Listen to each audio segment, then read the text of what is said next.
Hello and welcome everybody to the big one. This is Sim Racing 500, probably the biggest event in the IBOS universe. Yeah, we have a lot of racing ahead of us today, more than 3 hours probably. And before I explain,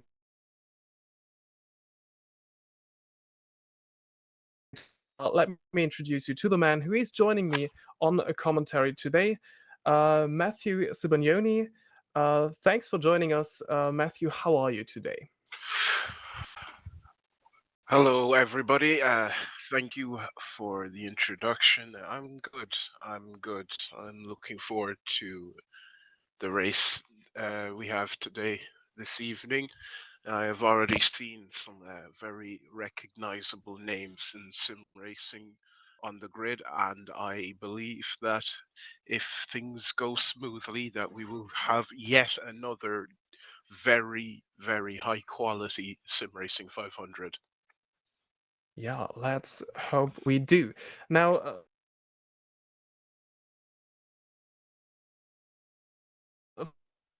of a WMSC that was going on here. Now, the Sim Racing 500 is a part of the IBOS universe, but it is part of a different league. We're here on the ORSL, the Online Racing Super League, and the American Monoposto Championship is like the highest championship they have in their roster. It is like a American, the highest American open wheel championship that they have, as in the IBOS. There is like different leagues are part of the IBOS Cosmos, the WMSC as the highest monoposto class there, but then we have different leagues below that. The ORSL is part of the American roster of the IBOS. Yeah, and the American Monoposto Championship highlight event is what we're gonna see today: a 500-mile race at the famous Indianapolis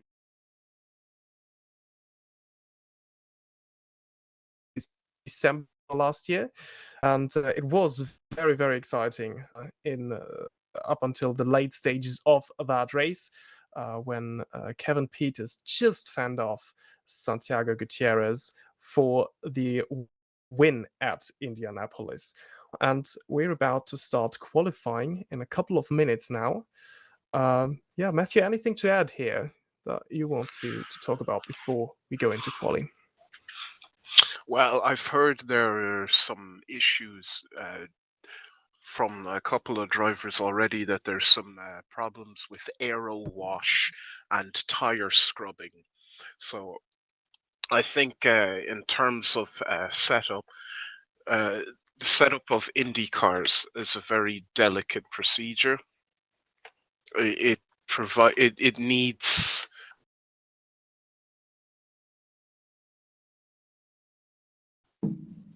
very smooth living, which is something that rare to come by in sim racing, frankly. Uh, I think in terms of the mechanical grip issues that people are having, I think it could be related to maybe some people running too much camber and too much toe, and So, guys, we are going now into the qualifying session. Just please respect the red light at the end of the pit lane. Thank you and good luck. oh well, it looks like I won't have a chance to finish my little anecdote there because we're actually going to go straight into the main event already with qualifying. So we'll go to that and we'll make more commentary on that later.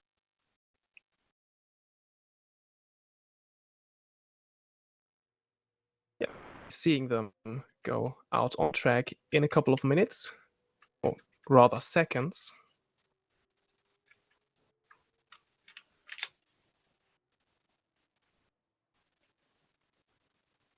Now, the cars that driven here are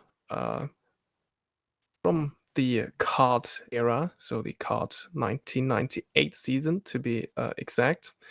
These type of cars is what we will be seeing here, but only one make cars, so no different chassis or engines, so everyone with the same. But yeah, just to give you an idea what type of cars are being raced here, because well, we've seen many, many different cars take on 500-mile races at Indianapolis through the years. We're just waiting for the light to go green here.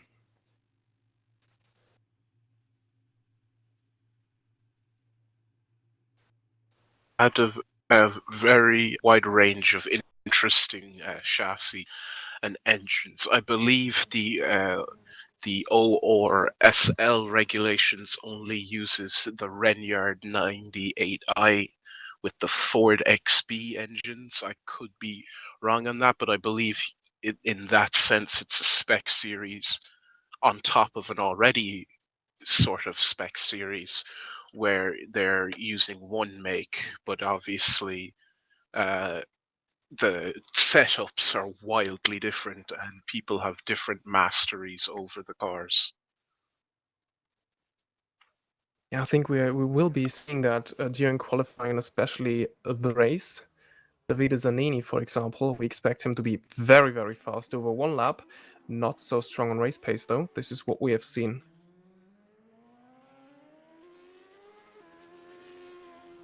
In practice already.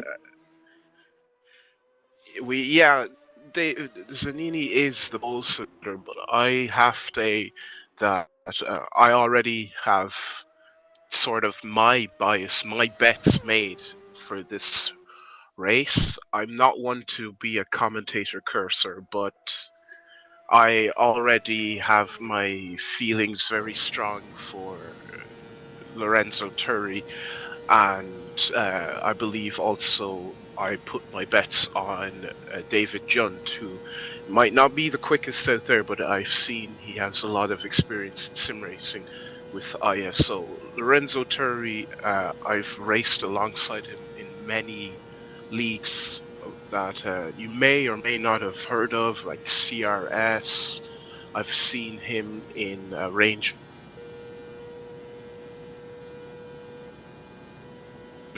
place. He's one of the most experienced drivers I've ever come across playing in sim racing games. He's just extremely. How could I put this? In terms of his ethic towards driving, his work ethic towards driving is very high. He has a good knack for precision. His setup tuning is stellar, and he should be, like last year, he should be in the chance to win this. Yeah, but I'm going there with you because last time out, Lorenzo Turi at the Sim Racing 500, he was about to win this race, or he was on road to win this race, but unfortunately,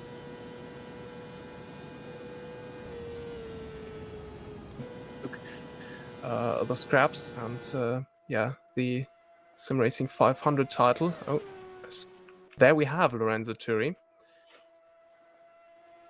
Engine smoking, of course, they're going to close the radiators and use the lowest brake duct openings they can use for the aerodynamic advantage and to maintain the already extremely high speeds.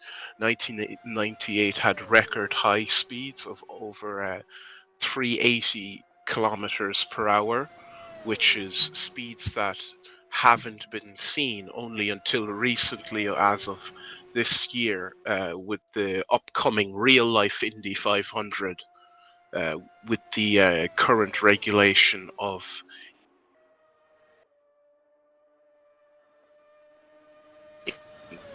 to detail when it comes to handling and obviously on track wrestling. Yeah, so that's a very interesting point you're bringing up. Now, some of you might wonder, why are we only seeing one car on track at the same time? Well, that is because qualifying is being held in the private session, so everyone has the track to themselves, so there is no issue with traffic or people getting held up. So this is a bit hard for us to follow what's actually going on. but for the drivers, it's a lot easier to set good and competitive lap times. Yes, the quality of the mod is definitely something I can assure of, which will allow drivers to really extract the full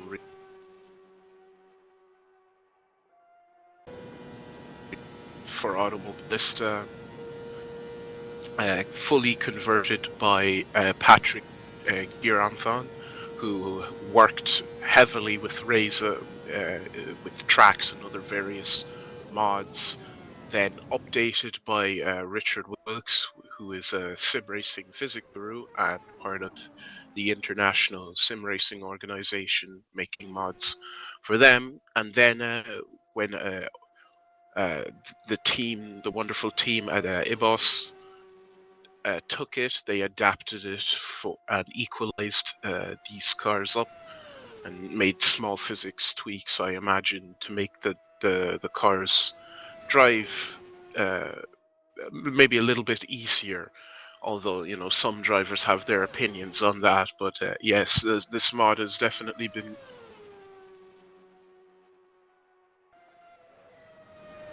to be assured that this should be a high quality event. Yeah, we as you were talking there, we've seen the first drivers overstep the limit as Gonzalez Cativo has found the wall and crashed his car, though that is not big of an issue. He's not out of qualifying, so that is also... You might see a couple of cars actually being on fire here during that qualifying session. We've seen that last year, certainly. There we have Ash Baker. So if you're familiar with this channel, you might recognize him. He is usually here doing commentary on the WMSC with me, but here in the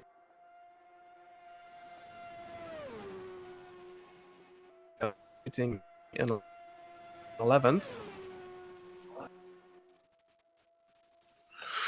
Yeah, it's certainly interesting to see, like, even despite the fact that they're all turning left on bank corners that seem identical. No corner is the same. They're all different. As many famous drivers, Al Unser, AJ Foyt, Mario Andretti, they all say that all these 4 corners have to be taken differently. No 2 corners are the same, and especially with Automobilista's track wear function, that is certainly true. The quality of the abrasiveness of the terrain will change throughout.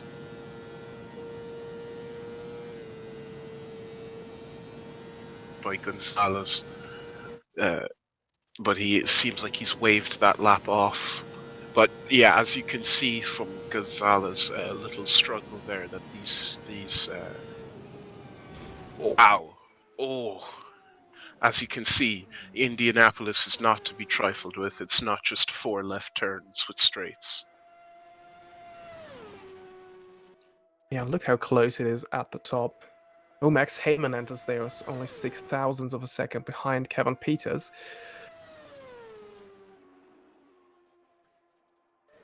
But yeah, those are... Sorry. Oh, no, Yeah. It's okay. But yeah, those are clearly the cream of the crop when it comes to Orsel as a league. But as you can see, the other horse I bet on, David Yunt, is in a respectable 8th. Yeah, and we still have 1 minute and 50 seconds left for everyone to set a competitive lap time. David Yunt is, of course, in an excellent position in the AMC championship. I mentioned it at the beginning, but the AMC has already had 4 races so far. The last one was at Buenos Aires, and David Yunt is currently sitting 3rd in the AMC championship on 50 points. Ahead of him is Kevin Peters on 55. Gino Gaggiano, he's leading with 58 points, but he's not here today, unfortunately. So this will also be very interesting for championship, as the Sim Racing 500 is double points for everyone that is competing here. Indeed. So a big opportunity for sorry, yeah, go ahead. No. It is true. It is a big opportunity for many drivers.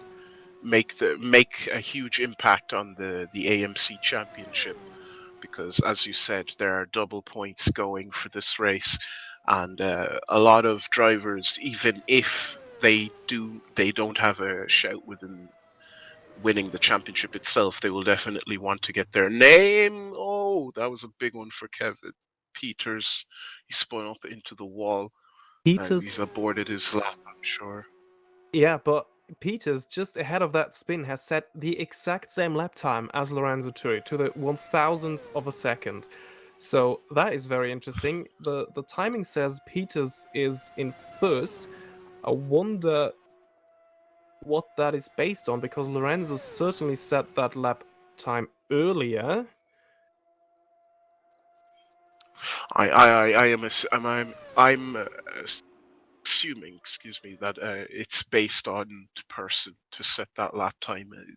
As strange as that logic may sound, and Kevin Peters getting official pole for the Sim Racing 500 through an even lap time with Turi, so that is very interesting. I'm extreme great stuff that we just seen today, and it should be an excellent precursor to the race itself. But as I was mentioning earlier, I also wouldn't want to count out the rest of the field, as drivers that aren't very well known in this series will want to make a name for themselves by trying to win this race, do well this race, like people down the order like Duo Subman, with a couple of experiences in Soto Corsa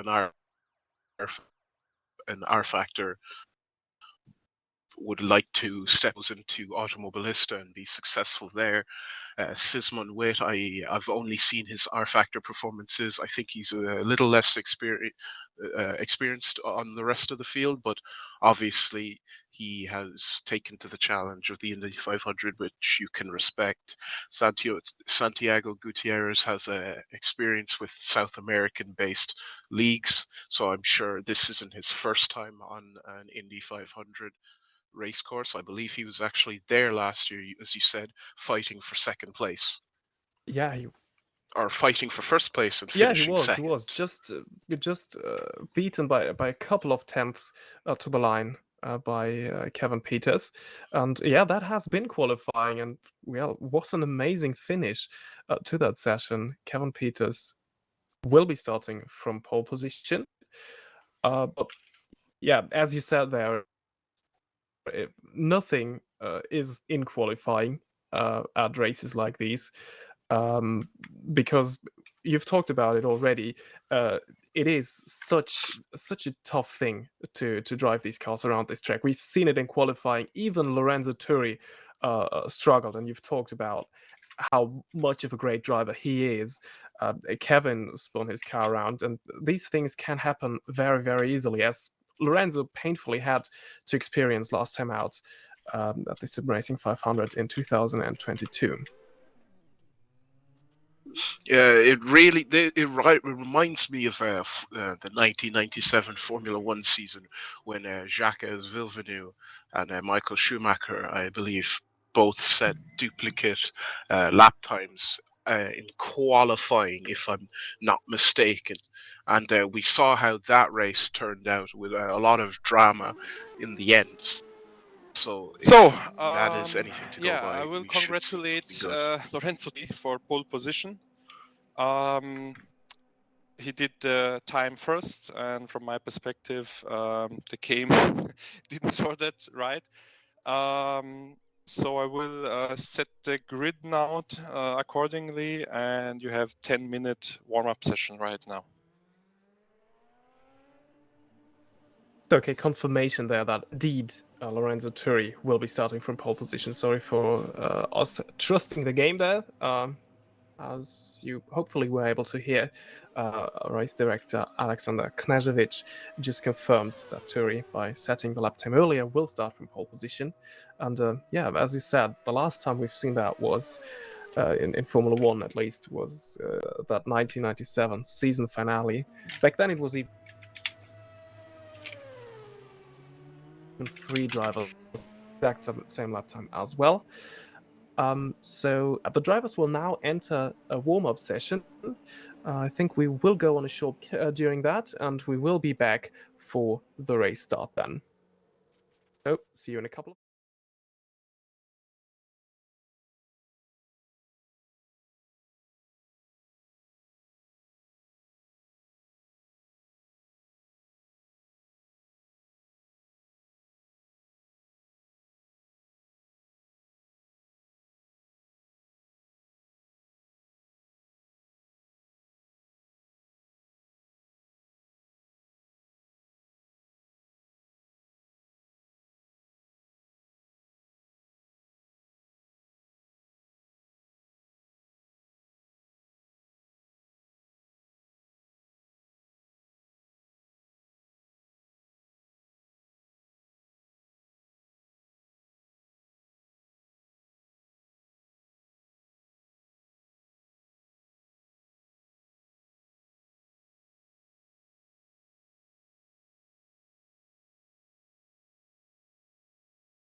Hold me close till I get up. Time is barely on our side. I don't wanna waste what's left. The storms we chase are leading us, and love is all we'll ever trust. Yeah, no, I don't wanna waste what's left. And on we'll go, through the wastelands, through the highways, till my shadow turns to sun rays. And on we'll go, through the wastelands, through the highways. And on we'll go.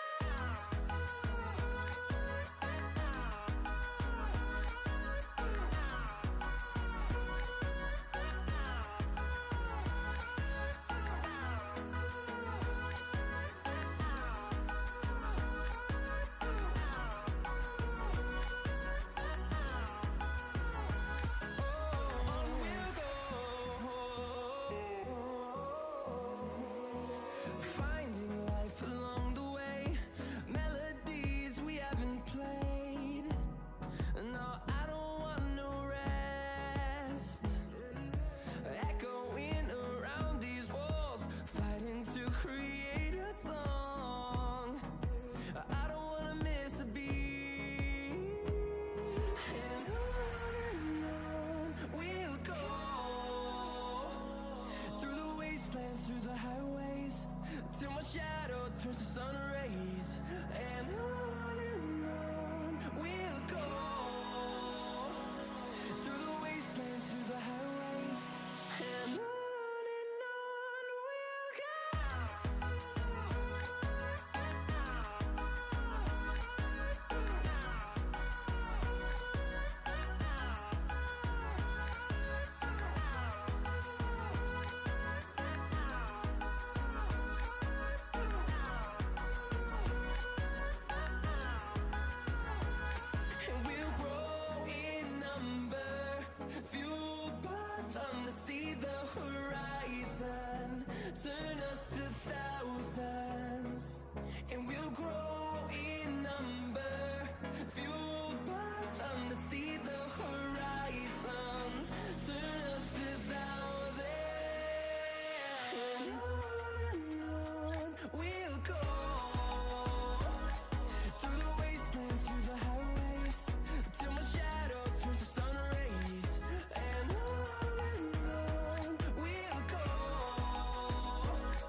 Welcome back, everybody. We should be getting set to go any moment now for the Sim Racing 500 live from IBOS.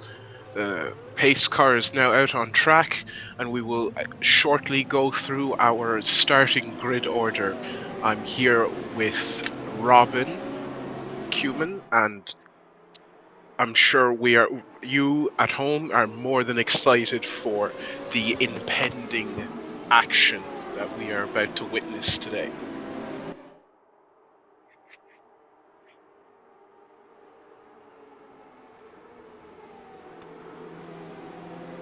Yeah, one thing we should maybe also note about the start that we are about to see once the pace car goes in. We won't be having a 3-file start to the race, but a 2-file start to the race as the pace car goes in there. And I hand over to you, Matt. Okay, so starting from pole, Lorenzo Turri with a duplicate lap time with Kevin Peters, who is taking a somewhat unofficial second place. Then followed by that, Max Heyman third for Kostek. Fourth is David Zidani, sorry. Philip Feckler fifth also for Kostek. Lucas Hamilton sixth for Clark Racing Enterprises. Ash Baker seventh for Super Gazelle Racing. Gonzalez Calvito for Kostek. David Yunt, followed by that. Oh, and actually, I don't think we're going to have time for the full start grid, as the lights are not the lights, but the flag is waved, and the Sim Racing 500 is underway. But we do see that Lorenzo Turri gets a great start and a great run into turn one. There's no dramatics yet for the first lap, and he's already pulling a comfortable gap away. Philip Feckler. Oh, and that's off Lucas Hamilton. Lucas Hamilton, what happened there? Did the aero wash? I think someone swerved into him. Caution. There's a caution now. So Lucas Hamilton out on the first lap. I think he's the only car out for the race. So with that, I will take a chance to see what our order is after about half a lap of the Sim Racing 500. We have Lorenzo Turri leading, Kevin Peters second, Max Heyman third, fourth Philip Feckler, fifth David Ziani, sixth I believe is Gonzalez Cavito, seventh Ash Baker, eighth Bartos Corpetta, ninth Sisman Witt, 10th is Jian, 11th is Christoph Sesleski, 12th is Mark Whitman, 13th David Yunt, so he fell back quite a lot, 14th Juho Sopanen, 15th Herman Salto, 16th Santiago Gutierrez, who had a very poor start in second last. I don't think he qualified that low in the order, and 17th Jacob Clark. So maybe Jacob Clark is playing the long game here, as we've already seen a DNF. Arlindo TC, I don't think I saw him even join the grid. No, I don't think he did either. I think he just joined, but He So, didn't participate in qualifying either. maybe he's having electrical problems. We're going to go to the replay and see what happened to Lewis Hamilton. I think if it is what I thought it was, Please back on the field. it was a collision. It was an aero wash. That is Yeah, we just extremely unfortunate. Yeah, Yeah, we just received the information that Bartosz Kopeta has received a penalty. He is asked to go to the end of the grid because he was causing that collision. He swerved over into Lewis Hamilton, and unfortunately took him out of the race. So yeah, nothing really Hamilton could do here. yeah. Door-to-door racing with cars that have no doors, and that's the result. Open wheeler or oval racing in general needs more care than normal racing. Like oval racing needs the utmost respect of your surroundings, your awareness around you, and when you're going 300 kilometers per hour on average, that is multiplied. So Barto's obviously getting what he deserves for not having that control into the early stages of the race. Obviously, 200 laps, you need to have care for your fellow driver, and you can't be making aggressive moves 3 laps or 2 laps even. Not even. It was only 2 corners of the first lap. You need to be patient and wait, and I believe you'll share the same sentiments with me. Yeah, sure. I mean, that was pretty clear what happened there. I mean, the drivers also have spotters that they hear all the time that they're saying, like, there's a car on your left, and you just can't pull off moves like that, especially not. Well, you can't pull off in any of the 200 laps, but yeah. Oval races aren't won in lap 1. They're won in the last 10 laps, actually, but yeah, it is what it is now for Lewis Hamilton, Green, green, green. Go, go, go, go. as So we're now back on the way. yeah, we're going green very, very, very extremely shortly. But already there's another issue. Sismon Witt, one of the newer drivers on this league and in general from my racing history with him, Automobilista. He hasn't been an Automobilista very long. It seems he's trying to get back the right way round. Left rear puncture and missing a rear wing, so that's Caution, going to be a caution, problem. caution. Yeah, caution has been thrown. That's about as what you could expect. And also we have Szysluski in the pits.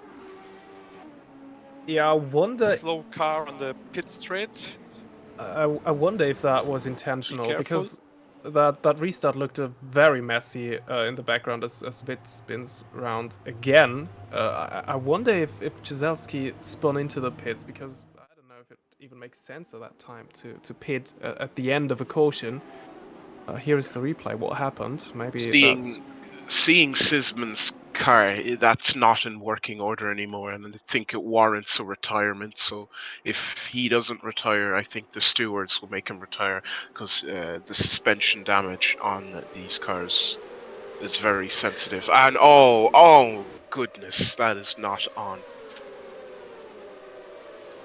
Oh, So that was. yeah, Oh. it was. Yeah, I you go first. I don't want to No, be the all good. person who goes first to comment on that. I mean, yeah, that With explains. racing incident. Okay.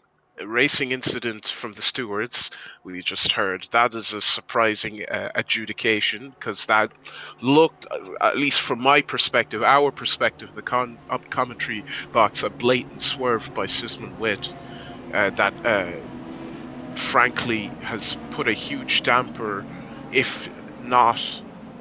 I think he even retired. Did Szysluski retire, or is he just very far behind the pack? No, I see him still. No, that. Oh, there he is. He's still running. Yeah, I mean, he had to do a forced pit stop, kind of. He was rammed into the pit lane. And there there is weird. Oh, and almost. And no. Oh, poor Giselsky. that is okay. There's a point where it is a mistake. Now this is just clear and present danger by Ciuman Wit. This is not the standard that should be run by a driver in the nature of this event, and I think we'll see a retirement very soon from Ciuman Wit, because Yeah. that is twice he's ailed the same driver, and it's not right. Yeah, that car is not in a drivable state anymore. I think he will need to retire. Yeah. I don't even think the pit entry was cleaner. He must have spun on the way into the pits even. So yeah, we were seeing him go down the pit road, the pit entry, and then he must have just lost it there again. And once again, poor Krzysztof Zyzielski has been the victim of yeah, Ciuman Wit. It's definitely could be a worse. It could have been worse, because we still have a very wide range of cars that are alive, thankfully, for the opening laps of this race, and it's really just been. Oh my God, that's just not Drive-through right. penalty for Ciuman Wit for dangerous driving. I think we saw in that steward's voice he is not happy with the way he sighed there when giving that call. Yeah, I mean, he just reversed into an upcoming car. I mean, you need to be careful on an oval track, and yeah, you can't just do that. So yeah, very well deserved penalty for Ciuman Wit, and oh no, I think Zyzielski has to pit after making contact with the wall there. We've seen that in the replay as well. Well, what I will say is this is doing wonders for tire life anyways, because they're going at not even 100 kilometers per hour or 100 miles per hour, whatever it fits your fancy. It's going to be great for the leaders, because they're going to make fuel. Say, with all this slow driving they're doing, they're going to have longer stints on this tire, the opening tire of the race, and obviously that can only aid the people who are already in front, like Lorenzo Turri, Kevin Peters, Max Heyman, Gonzalez Cavito, and Philippe Feckel. So it's going to, I think, actually change the character of this race, where you have people who are going to try to stay out as long as they can. Obviously, you're going to lose heat, and the tires, we can see them weaving quite a lot to keep the heat on. But it's going to do well for the drivers that are already up in front. I can't really say too much because we haven't seen a lot of action, and I think it was an anticlimactic beginning to the race. But I think now we've kind of separated the men from the boys with the start, and we can actually see some good content from the rest of the race. Yeah, I mean, comparing with last year's event, I mean, at least we have still 17 cars running. I mean, it was the second caution already here in lap 7, but yeah, last time out, I think we even lost like half the grid in a first lap incident. Green, go. And the stewards have just waved the green flag, so we should be away at Lorenzo Turri's discretion. And yes, we are through turn 1. Clean start from the top 3. And there, Max Heyman, what a save! What a save! Yeah, well done keeping it out of the wall there for Max Heyman. I mean, he's lost a lot of spots there, but he's still in the race, so that is what counts in the end. Mazur Cars, Yang Yin, alongside his teammate, getting cut off by Zianini, sorry. all three of teammates actually running together. So they're and one of them's making an overtake. That's Turry with the fastest lap of 41.442. But this is Feckler challenging, I believe, for position. It's Kevin Peters. Peters has dropped down from P2 Oh into my oh God! no! Three teammates. Oh my goodness! That is Kostek absolutely decimated by their own doing. Philip Feckler was trying to get after Kevin Peters, who dropped out. I'm sorry for interrupting you, but that was just mind blowing. Mind blowing. Yeah, no worries for interrupting me there. I mean, there was all the reason to interrupt me because that was a heavy crash. Though I don't think they're all teammates. Luckily, I think that's just the generic car for people that came in at the last minute, like Philip Feckler for Kostek or Jung Jan for Mazer cars. But still, that was a huge crash. Hernan Salto probably also involved in that as well.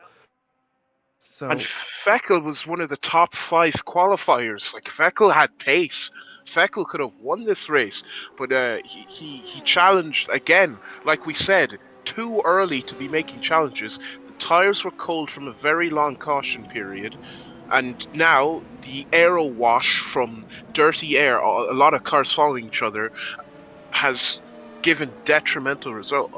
I thought they were all teammates running a similar scheme, and I thought 3 teammates just took each other out, and there was going to be war inside the team chat for those guys. But I guess it doesn't make it any better. I mean, we saw Yang Yin got crossed up into Philip, and then Philip just tossed Yang Yin like it was a Speed Racer movie across the track. And somehow the third car survived that. And then another one afterwards. That was Hernan Salto. That was what happened to him. Oh no. That was like a movie levels of car violence.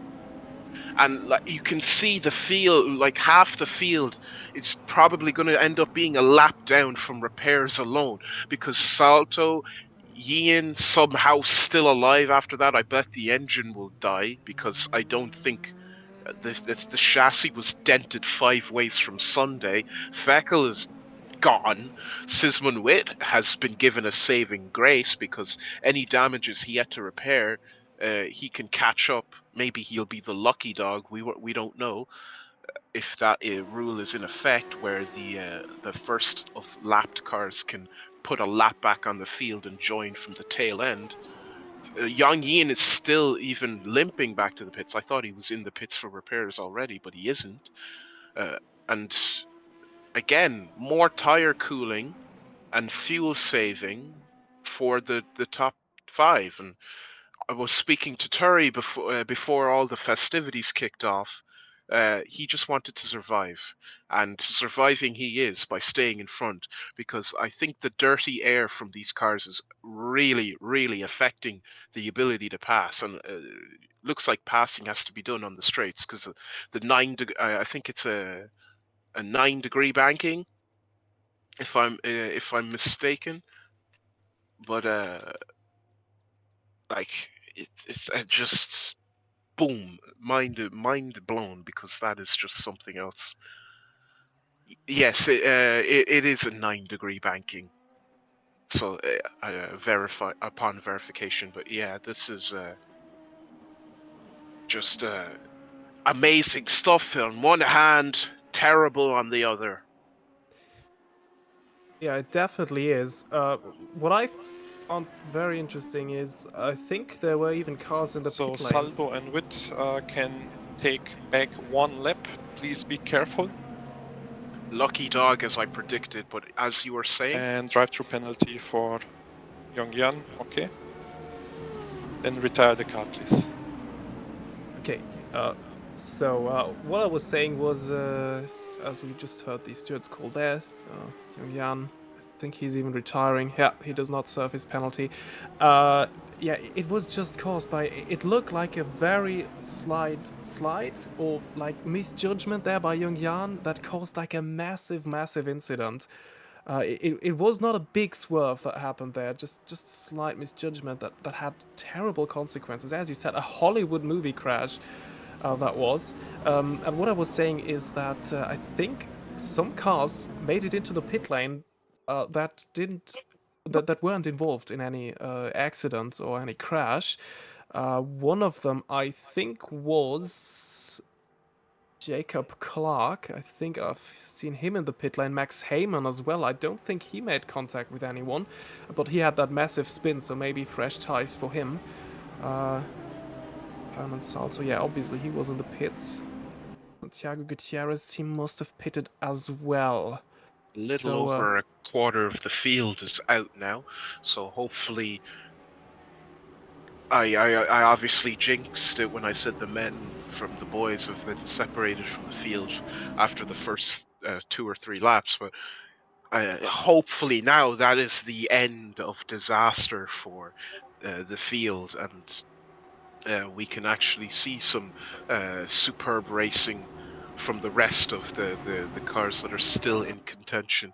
But I think a very famous driver once said to win a race or something along the lines of if you want to finish first you have to finish, and we're clearly seeing a very nice demonstration of that today.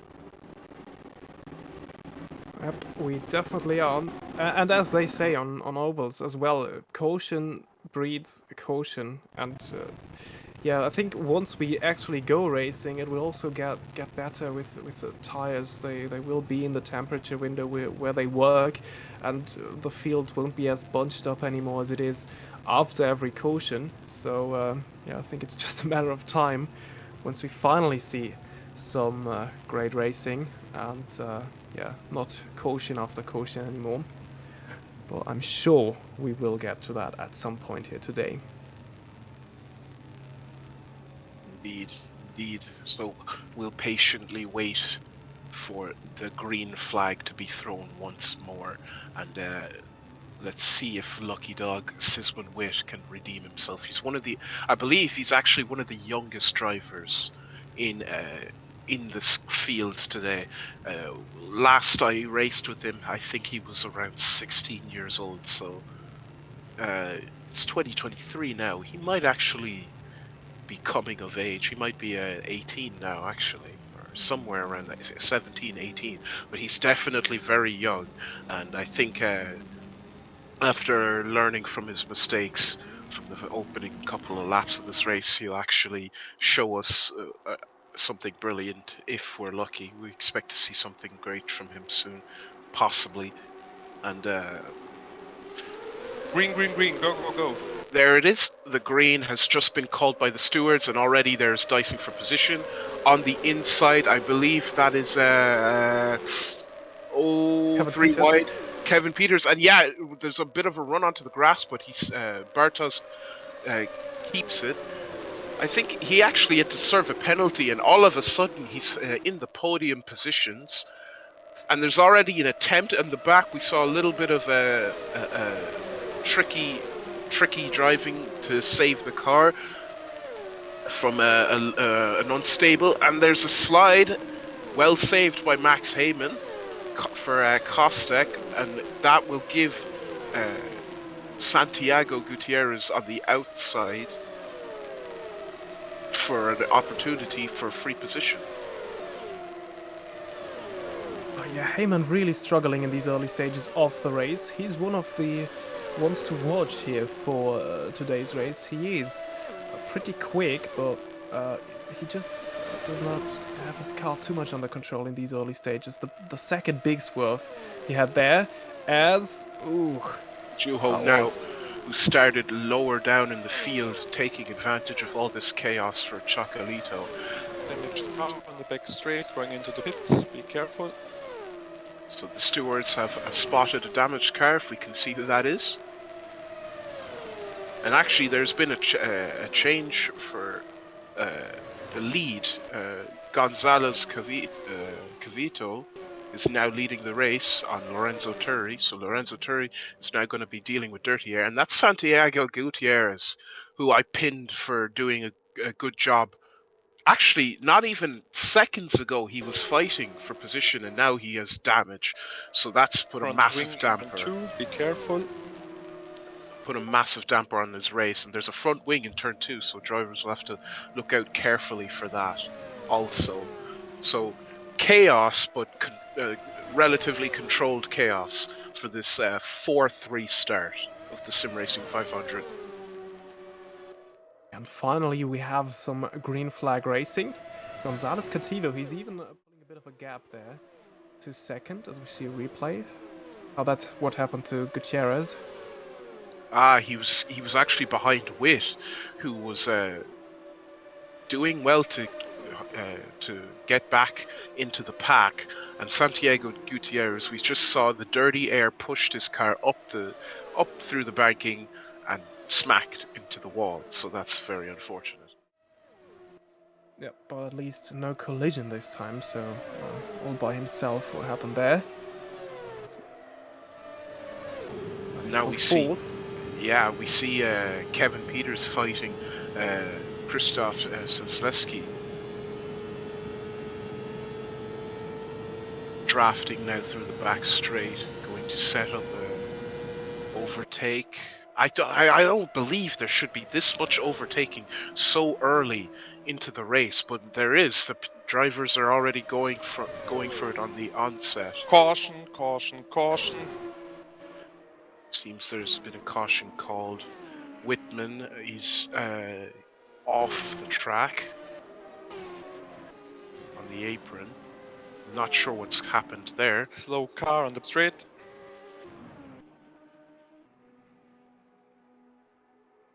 Heyman is missing his front wing.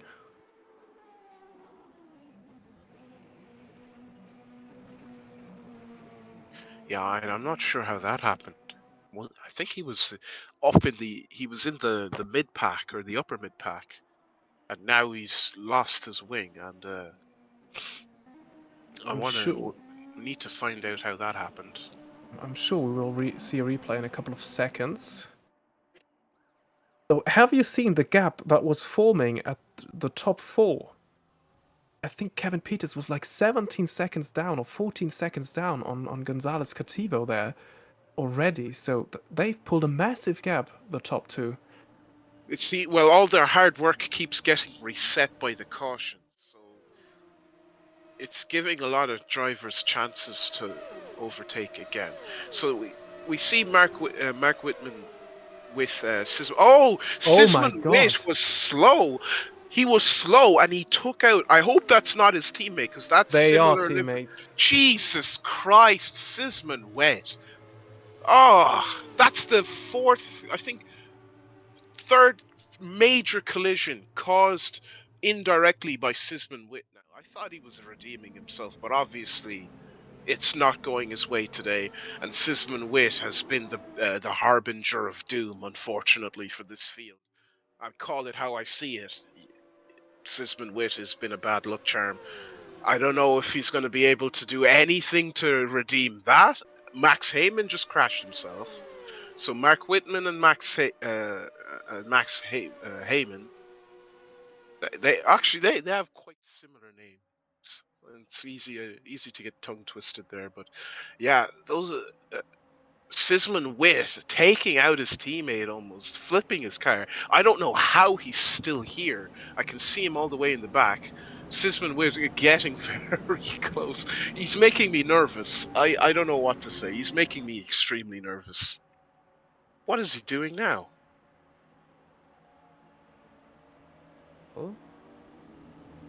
I think the car head, I can't make out who that is, but they are probably even more nervous about that. Number 94. Then it is Philip Fekula?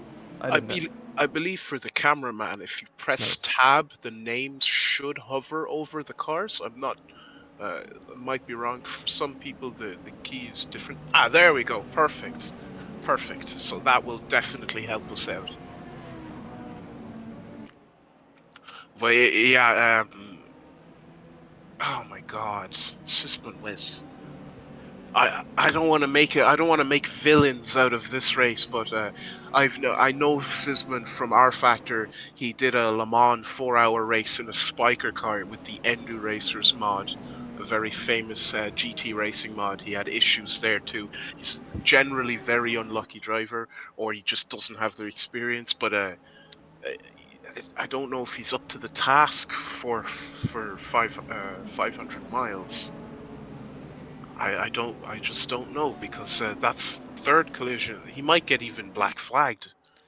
Witt, Heyman, Wittmann, and Gutierrez can unlap themselves once. Okay, so we have a couple of cars unlapping themselves from the stewards. So in the chat there is some very interesting info by Max Heyman himself, because we've seen him struggle with the car the entire race. He crashed himself into the wall ahead of this caution here. He seemed to have pressed some wrong button, and the car now does what it wants. So that explains what is going on with Max Heyman, who we expected to be very strong here today, but yeah, he seems to have some sort of technical issue that is causing all these problems for him. So yeah, a bit unfortunate for him. He would have been able to compete for the win. The podium definitely, I think that would have been on the cards, but now he's running down in 14th. At least he should be back on the lead lap now.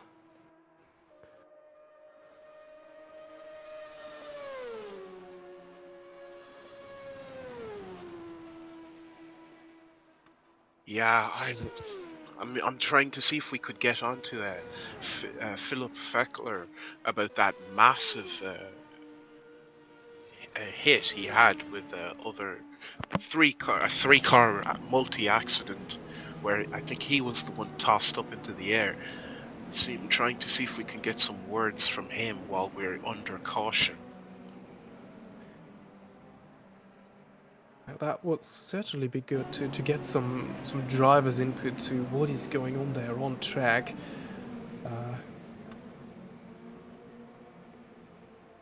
Because there has certainly been a lot going on.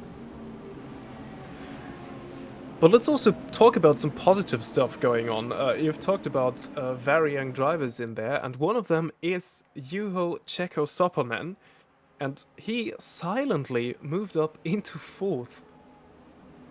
Yeah, he's like I said, he's taking advantage of all the chaos that has been made, that has been created through all these accidents in the very nice blue, white, and black Chocolito livery, and he's now silently going to attack for a podium. Selzlewski may be sweating about it. We don't know. Yeah, Selzlewski, I mean, he recovered from getting smacked into, or not quite twice, but first the once, and then pushed into the wall by Sisman on the second time. He has repaired his car and made astounding moves through these one or two, instances where there's been green flag running to get all the way into the podium himself. So there's a lot of changing through the field. And we're going green again, so we'll try and get Philip later on. And already, warned. Oh, wow, that was two cars from Corpec, just like that, Corpetta, just like that. Just said, okay, I'm not waiting, I'm boosting up, I'm gone. And now he's going to go with number 1 and 2, Lorenzo Turri and Kevin Peters. Side by side going into turn 3, I believe. That's Sopinen defending from Selzlewski, who have been taken by surprise by Corpetta. There goes Corpetta for first, sorry. Jeez. It looked like he would have been able to attack there, but this is Lorenzo Turri retaking the lead from Kevin Peters. Corpetta trying to get involved there as well. Peters getting... Oh, that's Corpetta getting crossed up, but he saves it. that's going to drop him back a lot. But he's already back in the draft and fighting for a third once more. Lorenzo Turri not trying to attack Peters aggressively, as he's probably seen or heard all the chaos behind him. Obviously, he can't see it because he only has 2 eyeballs and he's not in a commentary box.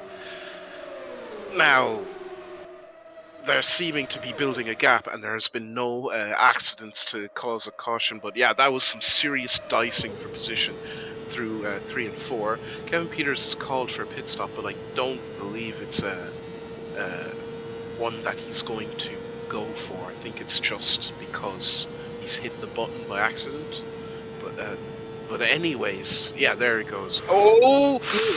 Turri getting crossed up by the aero wash. The aero wash coming from Peters, so he needs to take it easy.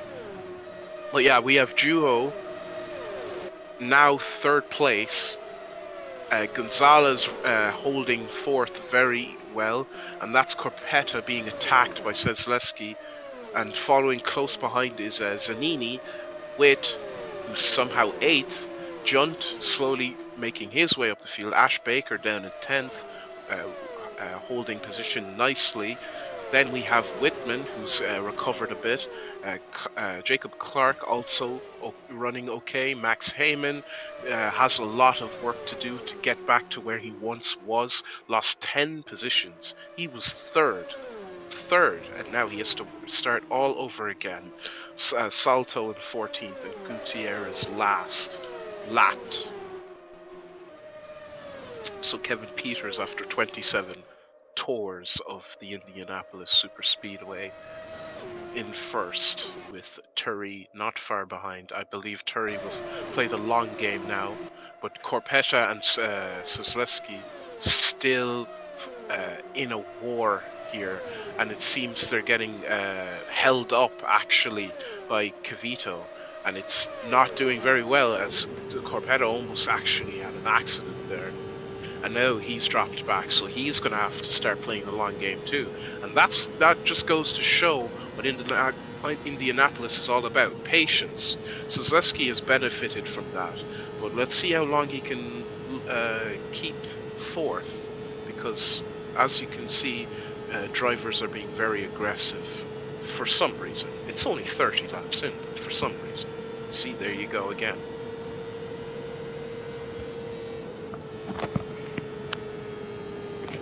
Sesleski now cleanly overtaken by Cavito for 4th. There's definitely a skill disparity between 4th and the rest of the field, as they are all together dicing, and none seem to be getting purchase over the other. And someone has hit the wall. I think that was Zanini. Simon Witt. Okay, so yeah. That doesn't surprise me, but I'm glad to see he's still going. I think his car is leaning to the left a lot more than it should be from suspension damage. Oh my goodness! Oh, I don't believe how he held that. I don't believe it. That is the 2nd time in that green flag period that Corpetta has gone sideways, and both times he impressively catched it, so well done by Bartosz, but... And Sisman Witt is starting his redemption arc here, just passing for 6th. Obviously going hell for leather after the incidents he's been involved in. He says he has nothing to lose. That's Corpetta now, another save. He's saving the car so much that it doesn't even surprise me anymore, but I think there's a serious issue somewhere with that car that's not allowing him to push as much as he'd like to. Cavito now swapped places with Sesleski, and let's see what's going on with the top 3 again, because that gap is closing between Turri and Peters, with smooth driving from Turri. So Turri is now composed himself and is starting to chase after Peters as he gets in the draft. Less than a second now, almost, between the two that matched each other in pace in qualifying. And obviously we're going to see something very soon from Turri, as he believes from the behavior of his driving, I believe he believes he has the pace to overtake and stay in first as he rockets right past Kevin Peters. Textbook overtake, the quality of driving from the top drivers in the field. That's Indy 500 right there. And you can see Turry already building a gap, and he's going to command this race with that kind of pace. And that's Corpetta, who has not been so lucky to save the car now. Don't join back onto the track. Oh my. And he's out. Caution, caution, caution. Another caution. So that was about 50 or so laps of excitement, and Corpetta, after saving the car twice, 3 times, not so much lucky for a 4th time. Yeah, that was just that one time too many. As you said, I think that there was something wrong. I mean, it was pretty clear that there was some sort of issue, as he was more going sideways than in an actual straight line. Yeah, unfortunately, he is now definitely out of that race, and this is what happens. He was far too aggressive. He was, like, as you can see there, he was obviously challenging for overtakes instead of waiting. He had the pace, but it doesn't seem like he can work too well in traffic, and that was almost a disaster. That was Ash Baker, who just was lucky to miss Bartosz. And I think Ash won't be too happy about that, because I've seen it last year and this year as well. I think before the last restart he was sitting in 6th, but he lost a lot of places there. I was a bit watching him to see how he does. It makes for amazing pictures for the stream, for the Twitch video. It makes for amazing entertainment, and of course, but drivers need to back it down. We still have a little over half the field remaining in the race, and the drivers that have been very intelligent with this, like Sopanen, are the ones that are even in the top. Like Turry I think Turry might have gone for a planned pit stop, or maybe a driver got the jump on him when the caution was called. But like Sopanen is now 2nd. You know? Yeah, but I think they're going into the pits as well. So there is Turi back in the lead. I think Kevin Peters, Sopanen is in the pits there as well. How is Sisman Witt 4th? 3rd? The timing messed up? That is not... He's 2nd. And he's going for 1st, despite the caution there. I want to know what is going through Sisman Witt's mind right now, as he seemingly is illegally overtaking cars. Turry is not going to be happy about that. I want to know what's going on. We need to hear from the stewards, but we just have to patiently wait. Okay, so I think we need to sort a bit what is happening here. So Kevin Peters definitely was in the pits. Sopanen as well.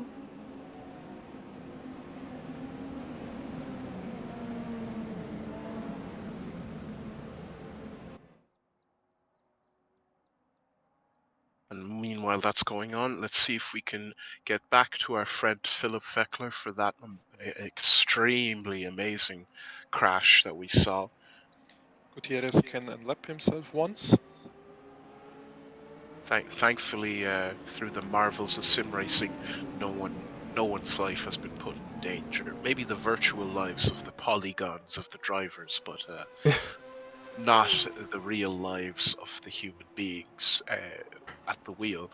And I want to know how Sisman Witt got there, because he's blatantly not meant to be there. He's overtaken cars that shouldn't be ahead of him under caution.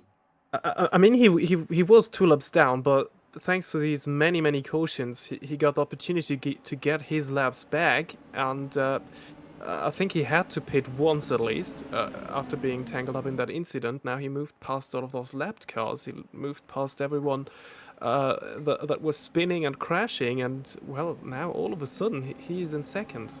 I think. I'm aware of that, but something seems foul play, because Where is Kevin Peters? How did Kevin Peters go all the way to 7th within the span of a few seconds on a called caution? I feel like there's a little bit of cheating. Now, if you ain't cheating, you're not trying. But I don't think cheating. If they're able to get caught, they should get caught. Because I don't think Kevin Peters should be where he is right now. He Somehow was all in the those pits. Oh, he wasn't? Okay. He was. I, Kevin s- I- Peters, Soppanen as well. I stand corrected then. So there's planned pit stops going through. And we're going to get Philip Feckler back in 10 minutes. He's not at his cockpit he's left his cockpit and gone to the toilet after safely making his way to the paddock. So we'll try and get an interview from him in 10 minutes' time. But we could also look at Bartosz Korpeta for an interview and find out what was wrong with his car, because he saved his car 3 times. There was obviously issues. So let's see if I can get onto him as well. Now, that is really a shame, I think, because Bartosz was really, really quick. I mean, he did take Lewis Hamilton out in the first lap, but then he moved up the order, took advantage of everything, kept his nose clean, but then unfortunately after that latest restart, before that caution that he himself caused that we're seeing here, he was running very, very well.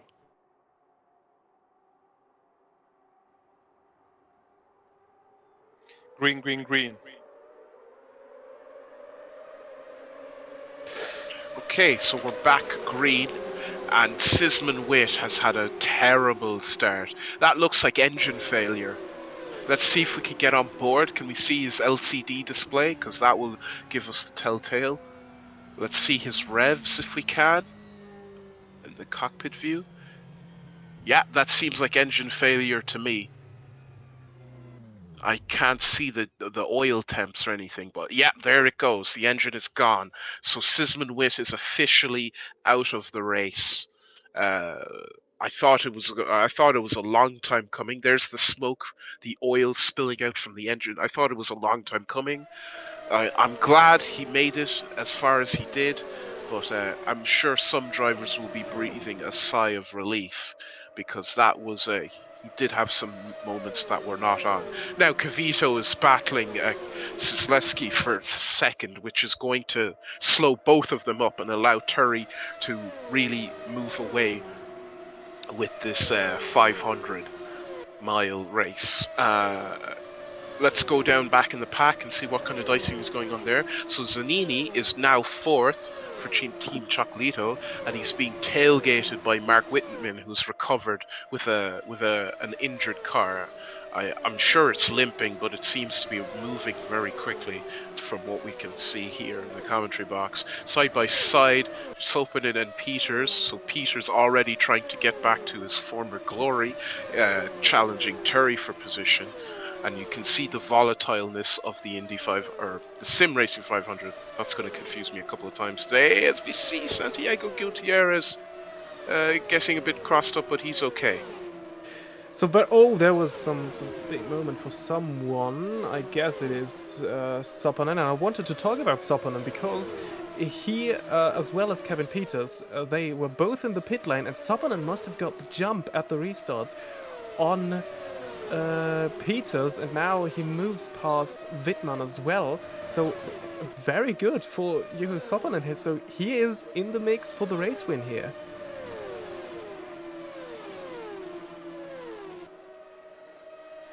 Indeed it is. We'll have Bartos waiting, but we'll get him on soon. I have him on standby.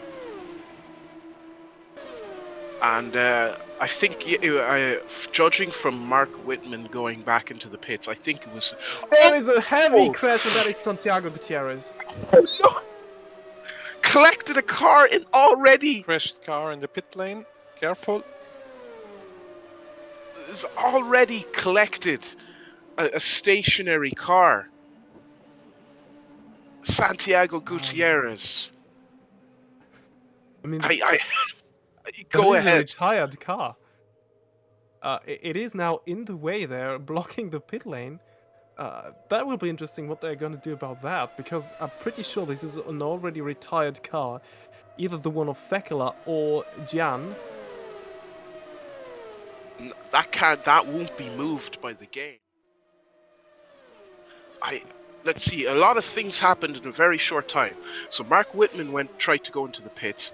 Then Santiago Gutierrez, his car snapped, smacked into Fekler, lost a wheel. And Mark Whitman was very lucky to avoid that. I think we mistook Sopanen spinning out for Whitman, who smacked up into the wall and damaged his suspension. So now Santiago Gutierrez is trying to limp back into this race. Mark Whitman is trying to limp back into this race. And now we have a car that's blocking the pit entry.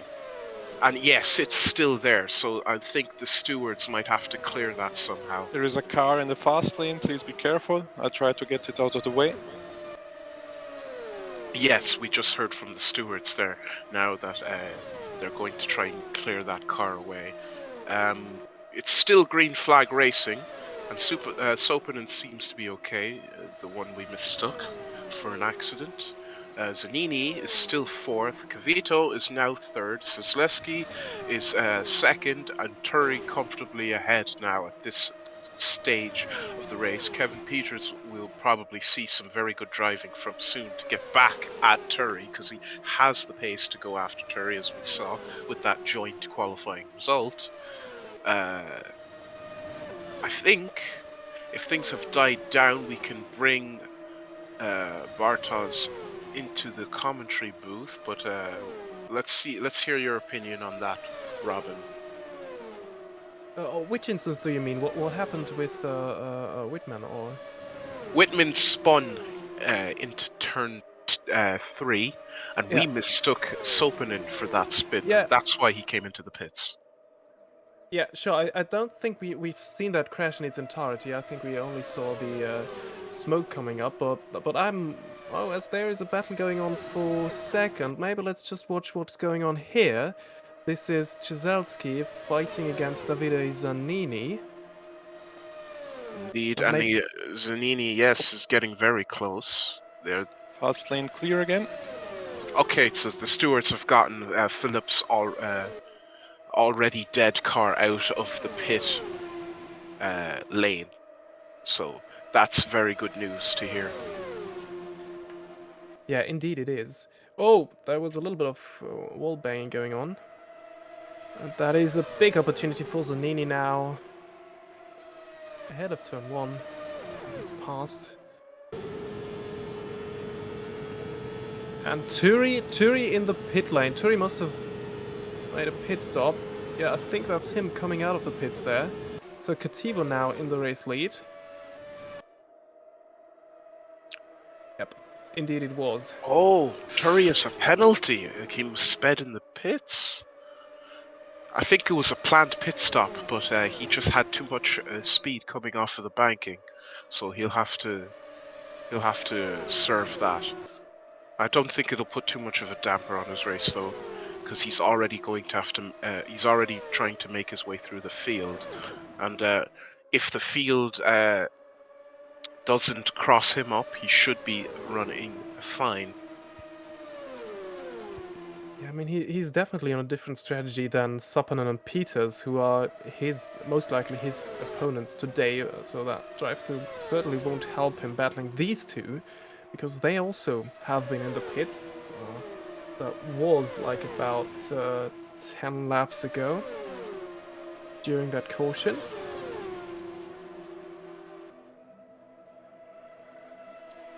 Yes, there's so much that's happened that it's kind of hard to keep up with all that's going on. We're a quarter into the race, almost a quarter into the race as well. 50 out of 200 laps done, and yeah, okay, this is all planned pit stops that are beginning, because I'm seeing the field order shift quite a lot. Zanini is now in first, Cavito second, third is Juho Sopanen, who snuck his way back up there again. Kevin Peters fourth, so he's making his moves back up as he's tailgating Sopanen. 5th is Ash Baker. 6th is David Yunt after keeping relatively out of trouble. 7th, Jacob Clark. 8th, Max Heyman. 9th, Salto. 10th, Sosleski after a planned pit stop. 11th, Mark Whitman after another injury pit stop, I'd say. And last, but I doubt will be last for very long, Lorenzo Turri. I think Lorenzo Turri could use this clear air as a perfect opportunity to preserve his car, because I'm sure this won't be the last time we have a caution. No, it certainly won't. He might be a lap down now, but I mean, we've seen with Simon Witt, he was 2 laps down, and all of a sudden he was running in second again. So nothing is lost for Lorenzo at that point.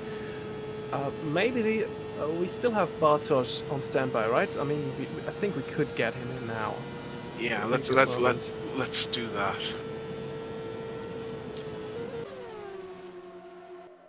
See if we can get him in.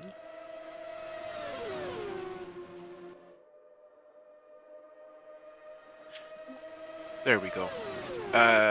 Bartosz, how are you? You had an unfortunate accident, and that car seemed to be giving you a lot of issues. Tell us what happened. As for the accident, I got slipstream from 4 cars simultaneously, so I had a massive speed difference compared to the guys behind it. I simply couldn't get the car stops on time. And as for the mistakes before that, I don't have a clue myself, in all honesty.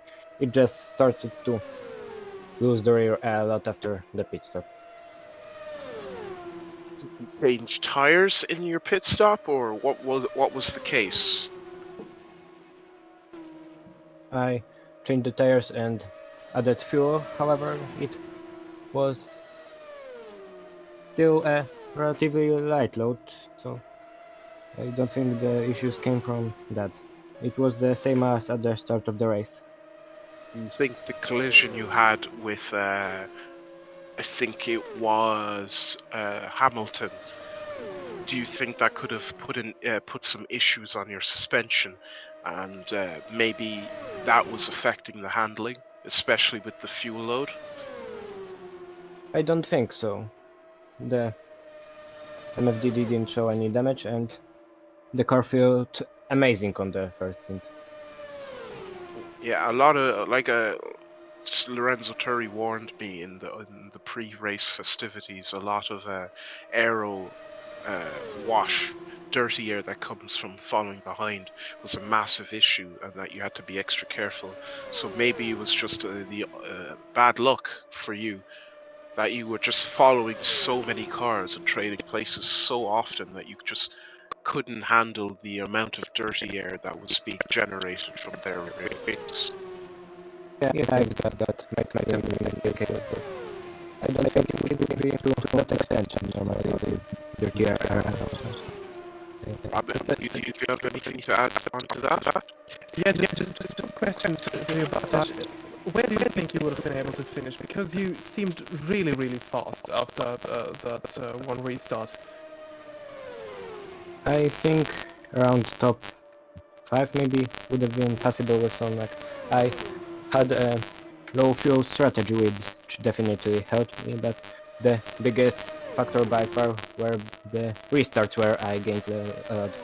Like the first one, for example, after the first safety car from Lucas, where I went from 17th to 7th after 2 corners, so that was definitely the biggest factor in my life. I simply avoided the cars ahead which battled and slowed each other down behind.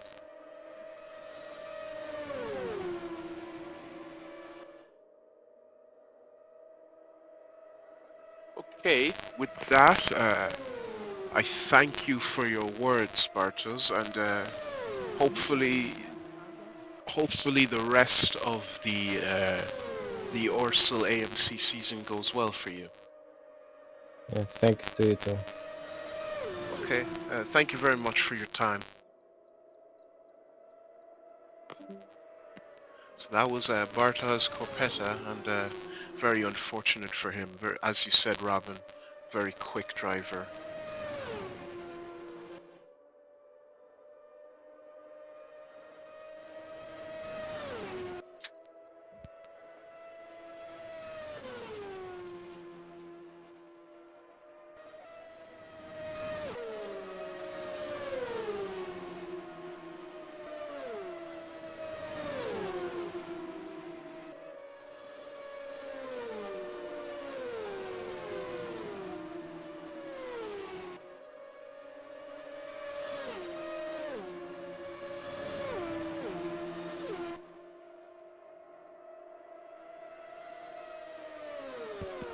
I think we have a technical issue from Robin.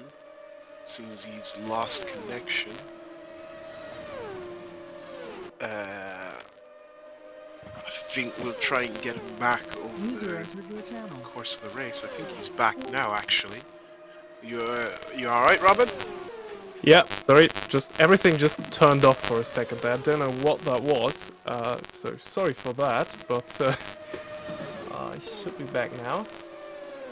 Okay, that's good. I got worried there for a second. I was wondering what happened to you. So we had Bartosz Korpeta, who very unfortunately had to leave us for the leave us prematurely from the Sim Racing 500, and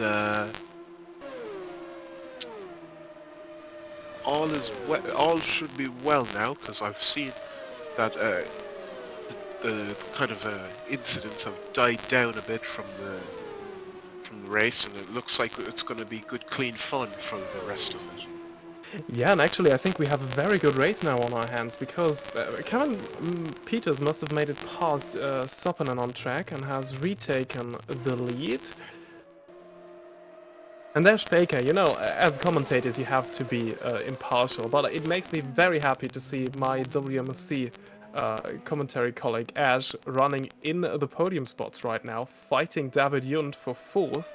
And for now at least, that is actually for position, because I've seen Ash in the pits as well, together with his teammate Kevin Peters. So we have a very good race there on our hands. And also, let's not forget Lorenzo Turi. He might come back here at any moment, as soon as there's a caution. Yeah, he is making good time though. He's, I think he's already taken Mark Whitman, and he's starting to climb against Heyman. So he's doing good work to get back up through the field. Gonzalez Cavito was running 3rd, but now he's dropped back to 8th, so he might have done planned pit stop. Let's see if we can go with the top 2, the top 3, and find out what's the story with them. So Ash Baker being heckled by David Yunt, who, as I said, my dark horse, very conservative driver, is now starting his attack for Sim Racing 500 Glory, where he is going to try and overtake for position. So let's see if we can go on board with Ash Baker and see for the driver.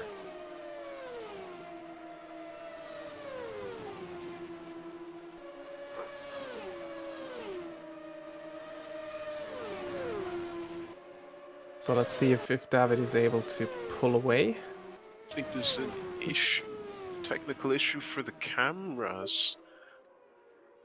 Or are we okay? I was trying to get us on board with Ash Baker fighting David Yunt.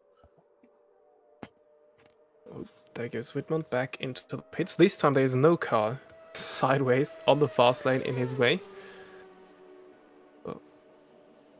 That seems a bit early for a scheduled pit stop, unless of course he did a low fuel stint here, because he was one of the last ones to pit the first scheduled time, if I remember that correctly.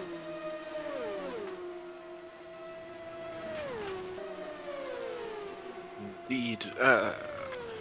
We're with Turi now, who's still climbing. He's getting very close now to Max Heyman. 3 seconds and counting down.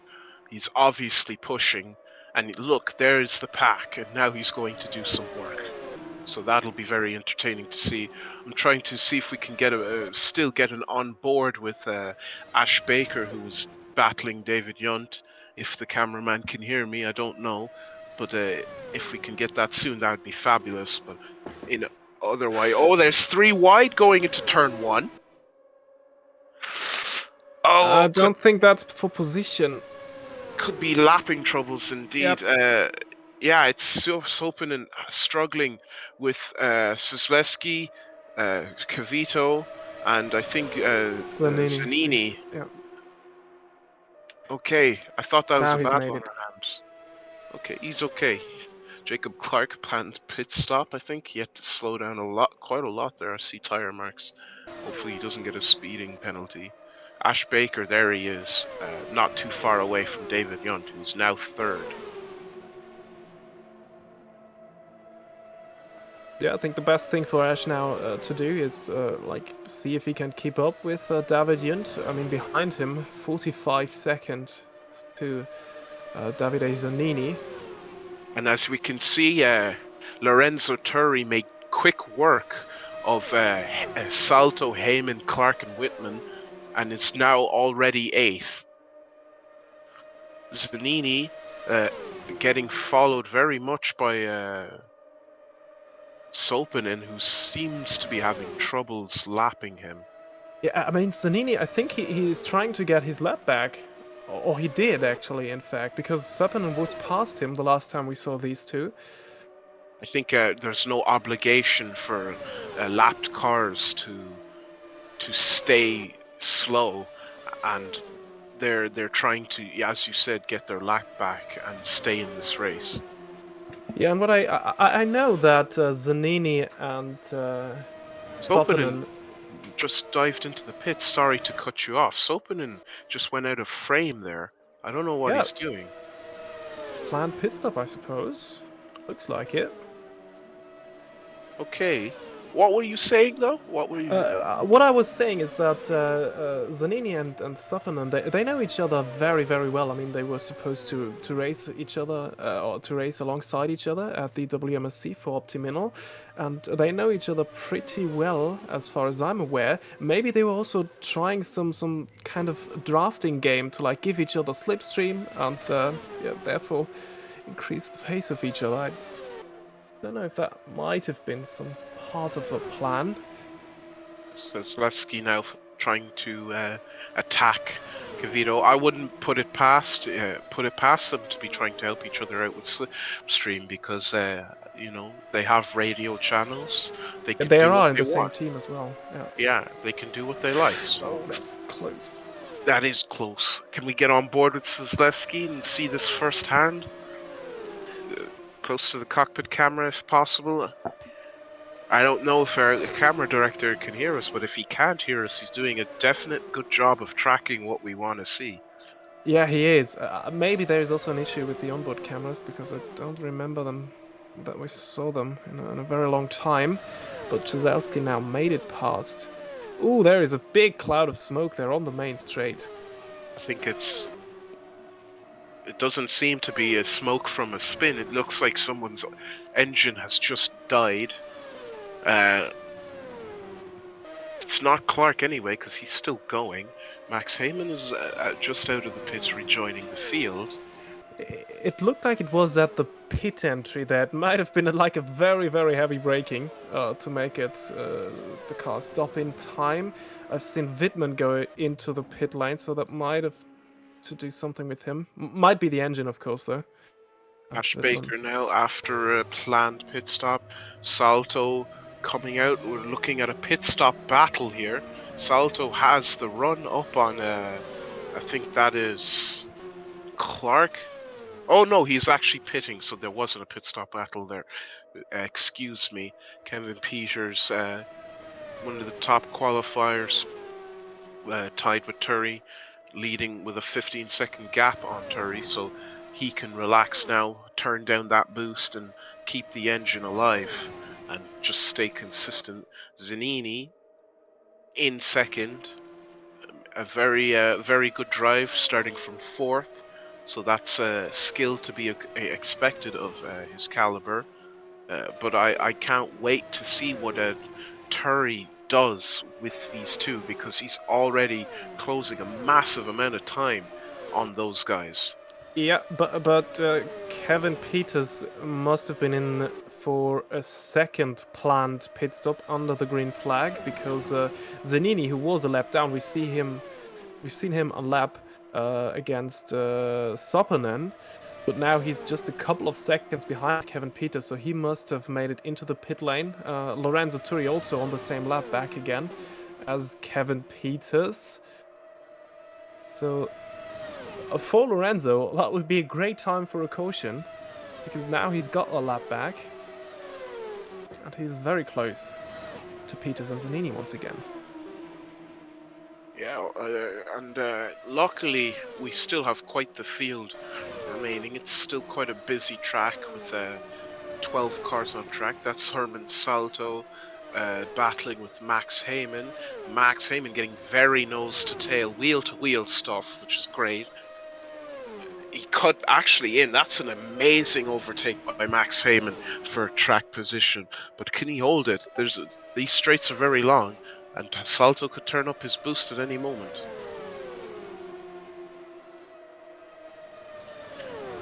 Into turn 1 again for the 69th time this race, and looks like Salto had to back off actually, because if I'm not mistaken, that's Turry. Yep, I think it is. Should be Turi. I mean, it has taken quite some time to finally that we see some green flag racing, but now that the race is properly underway, we're seeing some great action on track there, as you've just been telling us with that Mark Whitman battle. Turry making good use of the lapped cars, and oh, well saved, Max Heyman. Well saved, or Mark Whitman, excuse me. Well saved. So it's now we might be cursing these drivers. It's not over yet. There could always be an incident right around the corner. So Whitman is going to have to back it down to let these guys through. Unfortunately, he's going to lose purchase on Salto, who I think is lurking back there in the pink car.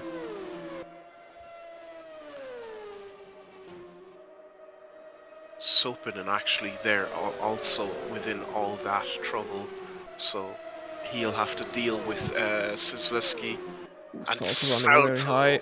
Yeah, that didn't look too good.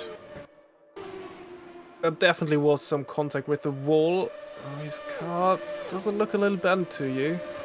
Sopanen as well, trying to lap him once more, and that's Jacob Clark 9th. Trying to deal with Ash Baker. That's a battle going on amongst lapped cars. And Ash Baker, I don't know his sim racing history too much, neither do I know too much about Jacob Clark, but they've done very, very well to stay alive in this race and climb up through the field. Yeah, Ash Baker, I know him, but and his sim racing record, because he only started league racing last year, at the end of last year actually, when he was starting to race at the WMSC3 World Series back then it was. Now he's competing full time at the WMSC3 America Series at the Orizal as well. And he was here the last time for the inaugural Sim Racing 500, and he did amazingly well by just staying out of trouble. And I think in the end he finished 4th, so still pretty new to sim racing, but especially in these sim racing 500s, he is like really doing well, because he just keeps out of trouble, and he's doing so as well here. So Zaleski going in for a planned pit stop. I think we just saw Turry go in for a planned pit stop, and he hasn't lost too much track position. And Zaleski is actually going to have to fight Turry as he comes out of the pits. Turi is coming up. 4, 3, 2, 1. Turi gets him. Okay, so Sazlewski won't have a chance to fight, unfortunately for him. Ash Baker is only 30 seconds away from Turi. Turi he's going to use Sopanen in third to help him. And so Sopanen, he didn't expect Turi to go on the inside, and he actually got out of his way. So Sopanen was trying to be sporting, or he just didn't want Turi to use his arrow, or maybe conversely, as we're seeing here from Sopanen keeping up with Turi, he wants to use Turi's arrow wash, or draft would be a better term. Oh no! It hasn't worked out for Sopanen. He wanted to keep up with Turi, but Turi was too quick, and he ended up hurting himself for that. So that is the mind games at play at the Sim Racing 500. Yep, and later on, depending on how much Lorenzo Turi can get back onto the leaders, they might actually race each other at the end of this race. And I've got the feeling that Lorenzo Turi is able to pull off a Jacques Villeneuve here by winning after being a lap down. Well, Jacques was 2 laps down, but Lorenzo with 1 lap down. I think he is still pretty likely to fight for the race win here in the end, as you already said. I wouldn't be so quick to assume that though, because Kevin Peters has got this absolutely right by building now a comfortable gap over Zanini, who, while is doing a very good job, he's going to have to. I think he will have to deal with Sopanen, who is much quicker than than him at the moment. His teammate being much quicker than him, and unless there could be team orders, as the steward said, team orders are alive. Having a little bit of brain fart there. Are allowed. So Sopanen or whoever's in charge will order Zanini to let him through. Let's open him through, and that could back Zanini up into Cavito, who we're looking at right now, following Max Heyman, I believe, and that could really change up the outcome of this race, because motorsport isn't just the speed aspect, but it's also the strategic aspect. And if you throw tires and fuel all up into that mix, you could have you don't know what could happen. You could have all sorts of trouble going on for the end of this race. As you said, the last 10 laps are the most important. So those last 10 laps could be extremely wild. Yeah, as you said, you're absolutely right. This is also like a very, very the fastest game of chess you might see, because you have all those different strategies at play. Same goes for Peters and Turi, for example. Turi's first scheduled pit stop was a lot later than the one for Kevin Peters. Now they are a lot apart right now. But in the end, that may lead to someone that is relying on either a caution coming out or a quick splash of fuel towards the end of the race, whilst others don't have to do that. So, yeah, we will only see very late in this race, but I think, yeah, Kevin Peters has all the best chances to win right now. Though I'm pretty sure things will still change, and at every moment a caution can come out that throws everything upside down. Yeah, Turi is still only a lap down. At one lap down in the Sim Racing 500 is only a little over a minute, and on a track at 300 kilometers per hour, a minute is nothing really.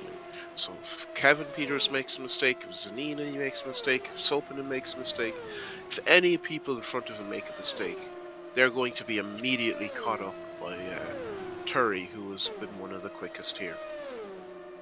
But it's awesome to see how Kevin Peters is taking these corners. He's really on the limit, using every inch of the track. They're getting very close with the walls, but it looks all very controlled so far. Oop, Hernan Salto there, getting out of the way. See if we can try and get Philip Feckler in to see his accident, to talk through his accident. We could get him in earlier through all the excitement, but if we can get onto him, we can talk through his experience of this race. There's also a couple of others we could speak to, but I don't know if they're still around on the radio servers. Okay, Philip is around, so we'll try and get him on Discord and see if we can speak to him.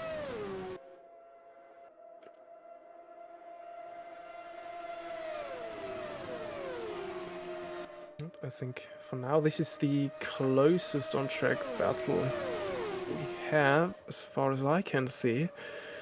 Jacob Clark. Oh, Mark Wittmann getting a little bit out of shape there, out of 4. Clark is just over 3-2, high 2 seconds ahead of Hernan Salto. Czeselski, sorry, not Hernan Salto. Christoph Czeselski is just behind Clark. Oh, there is a pit stop going on, I think. Did I see Davide Zanini go into the pit lane there as we were just scrolling through these cameras? It is Davide Zanini in second, in for another scheduled pit stop. I think that should only be his second pit stop, if I'm not mistaken. He was into the pit lane very late after the first stint, so he had a very long first stint, and this could also be very interesting towards the end of this race. Davide comes out in 5th. No, Baker will pass him. Oh, it's gonna be close with Turi. Where is Lorenzo? It goes back up to speed. There in the background, that is Lorenzo Turi. So Turi definitely gained on Zanini. Turi, who just pitted a couple of laps earlier. Ooh, getting very close to the wall there, Davide. We have Philip Feckler with us after he had a massive accident in the earlier stages in the race where he was tossed up into the air. So I know, Philip, English is not your first language, but as best as you can, if you could talk us through what happened. Yes, hello all. Yes. The problem is the failed is because I was hit 2 times in the same curve from behind me. The first hit I could still interpret. Then the second hit was so heavy, and in this moment I can't nothing do to save the car, and that was a problem. 2 hits in the same curve is very heavy by that pace, and yeah, then I'm flipped out, and yeah, the car was so massively damaged, and that was the end. Yeah, it was something extremely spectacular. You did a full flip in the air and crashed down back into the wall, and it was amazing that most of the field that were there at the time didn't collide with your car when it came back down onto the ground. So if Ramen, if you have any burning questions, say them now or forever hold your peace. I think you covered everything. I mean, it was a spectacular crash. Yes. Glad we're doing this in a safe environment and that nobody could get hurt, because that was like a Hollywood action movie kind of stuff that we saw there. Yes, in a real race was that a horrible crash, and we can say we have luck. That is a simulation. Yeah, Yeah, definitely indeed. agree on you with you on that. So yeah, I think thanks for taking the time talking to us here. Matthew, do you have any questions to Philip? I don't have anything really to add, but yeah, thank you very much for talking to us, Philip. And despite the language barrier, and you made a great effort to speak to us. So hopefully next year. Hopefully next year. Yes, of course. We see you the next time. Bye bye. Bye Bye. bye. See you. That was Philip Feckler. Let's see what's going on in front of us.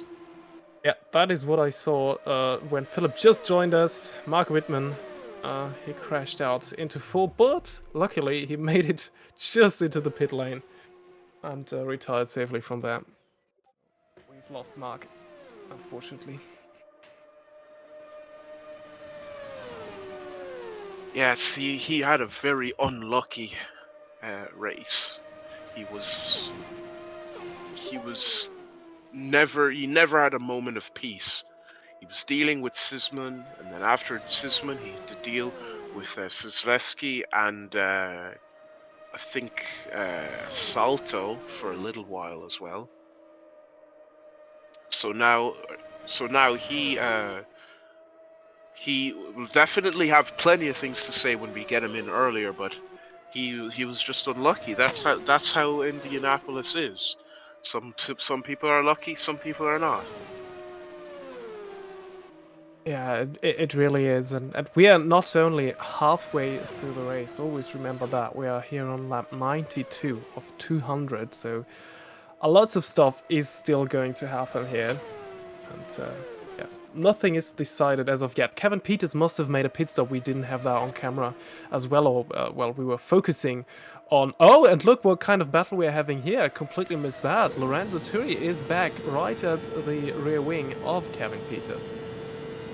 Now that is superb picture right there. A good camera angle to see Turi sneaking up on Peters. This is the battle of battles. The duplicate lap times, Schumacher and Villeneuve 97 of our Sim Racing 500, and obviously this is going to be more than a driving battle of skill. But oh wow!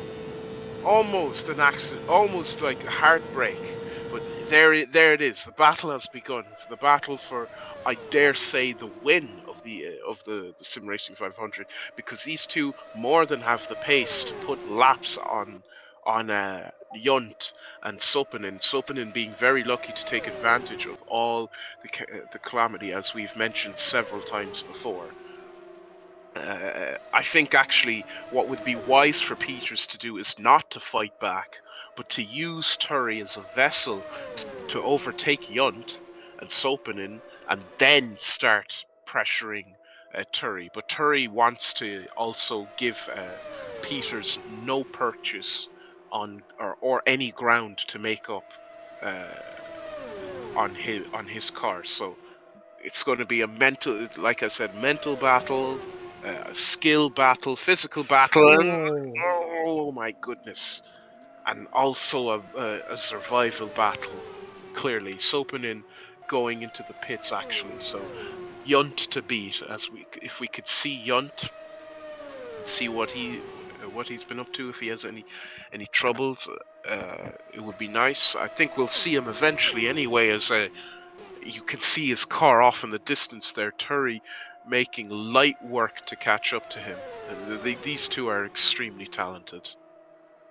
Yeah, they really are, and this is still also a strategy battle going on, because Kevin Peters, he has done one pit stop more than Lorenzo Turi has, but Turi, due to stopping later, they might For actually everybody, even... the info, as we had some technical difficulties, from the next caution onwards, the leader will set the pace. The leader will set the pace from the next caution onwards, that you have the info. Thank you. very interesting from the stewards. So the leader will set the pace from sort of solving a technical issue that happened with somewhere along the way there was a technical issue, and now the caution format has changed. So it'll be interesting to see if there is another caution. There might not be another caution. Turry now officially in the lead. I think Yunt stopped for tires or fuel. Yeah, These two he are did it. Yeah. very good. Turry and Peters now running together. So who will stop first and who will get the advantage? Kevin Peters in the draft. I see a stray front wing on track. I hope that's just a graphical glitch and not truly an accident. I am afraid I've seen Cativo in the pits. I don't know whether he had a front wing or not. He's now 2 laps down, so it sadly could be him. That is Max Heyman. He was just ahead of Kevin Peters, who just made it past. Yeah, it is Cativo. Unfortunately for him. Home. Yes, indeed. That was his stray rear wing. He had a good race so far. He's been up and down the field. Hopefully, he'll have the pace to try and come back into it. But 2 laps, 1 lap isn't so much, but 2 laps is a long distance at the Indianapolis Super Speedway. So hopefully he'll have some luck. Maybe he'll be the lucky dog if there's a caution. Not much chance for caution when you have only 11 cars out of the 20 car field, but the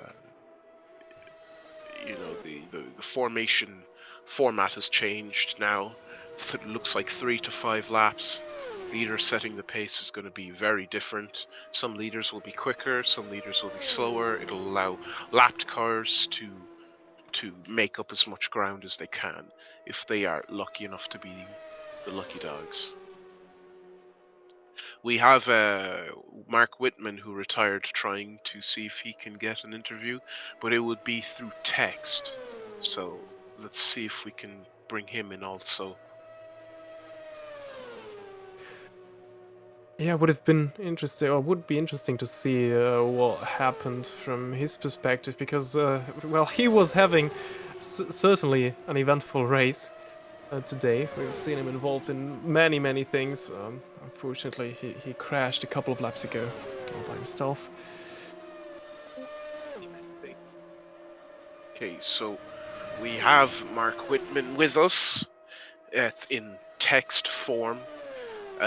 So I'm going to let Robin go ahead with this one, because I believe you've seen more of him than I have when I am busy running around trying to find the next bit of action or interview from someone. So if you would like to ask him any questions, you could go ahead. Yeah, thanks, Mark. First of all, thanks, Matthew. Mark, thanks for joining us here in the commentary box. Now your incident seemed pretty interesting. What happened to you from your perspective? Because you seemed to lose it in lap 4, in turn 4. What was the issue there?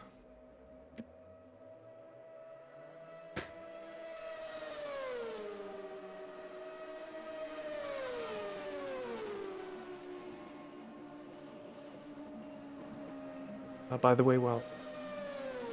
Okay. Mark writes that he had suspension damage from Juho Soponen, who tried to stick his nose on his inside, so that was the issue. Talk us through that incident with Juho Soponen, because I don't think we had that on stream.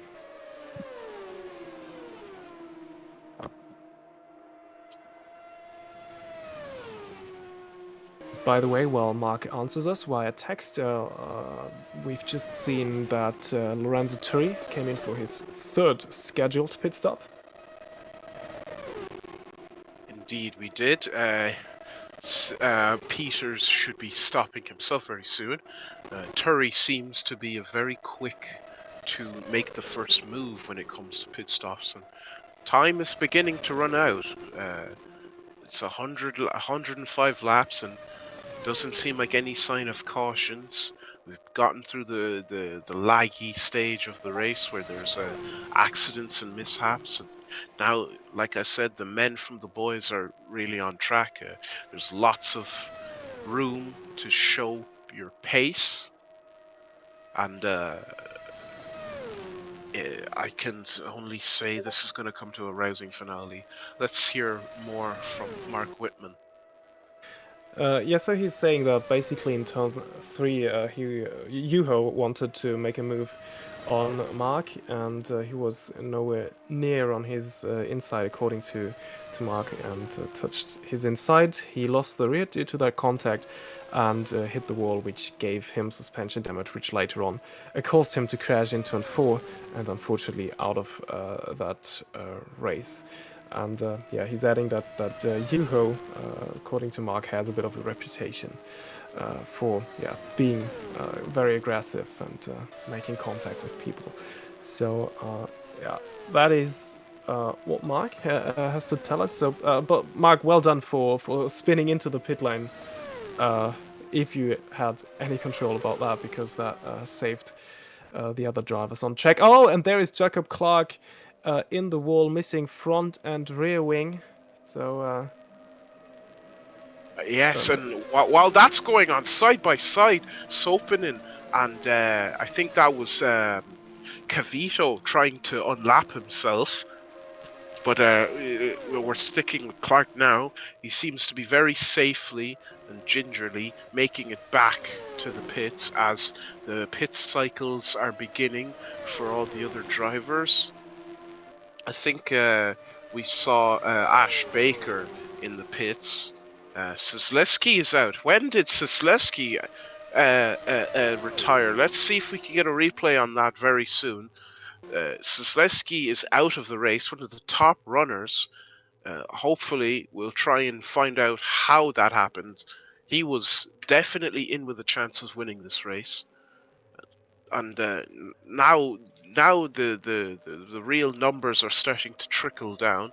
It seems like every time I think the dust settles, a thunderstorm, or not a thunderstorm, but a tornado kind of kicks into gear and muddles everything up again. I can see through the timing Max Heyman and Jacob Clark are fighting for track position.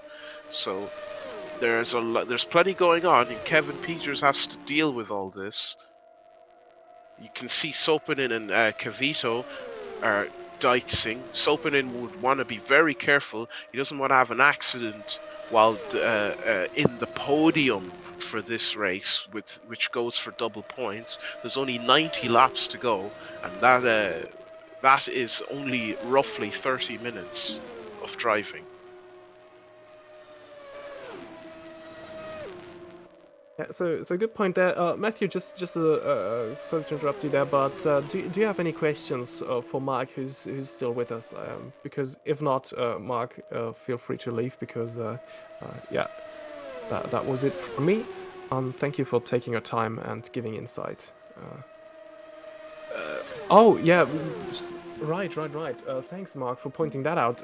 Simon Witt, you made contact with your teammate earlier, and you were like up in the air for a couple of seconds. Talk us through what happened there. It was so long ago, I almost forgot about that. Thanks, Mark, for pointing that out. I'm intrigued to hear what he has to say. Oh my God, that is Cativo. Just missed it. We just missed it. I think, yeah, we interrupted our replay, and there's a wheel, and he's out. Yep. Another one bites the dust. A Kostek car out. I assume that was because he wanted to get past Sopinen and overdrove the car. Caution. And we have a caution, and here we go. And thus it begins. It truly begins. Kevin Peters has issues to worry about now. He has Zanini on the same lap, Sopinen on the same lap. Turry, can we see if the timing gives us that he's on the same lap? I don't think he is, because now Kevin has just started another lap while Lorenzo didn't. But I'm pretty sure that Lorenzo will get that lap back now. And if he with gets that that lap motion. back, we are going to see the next couple of minutes is going to be the there it is.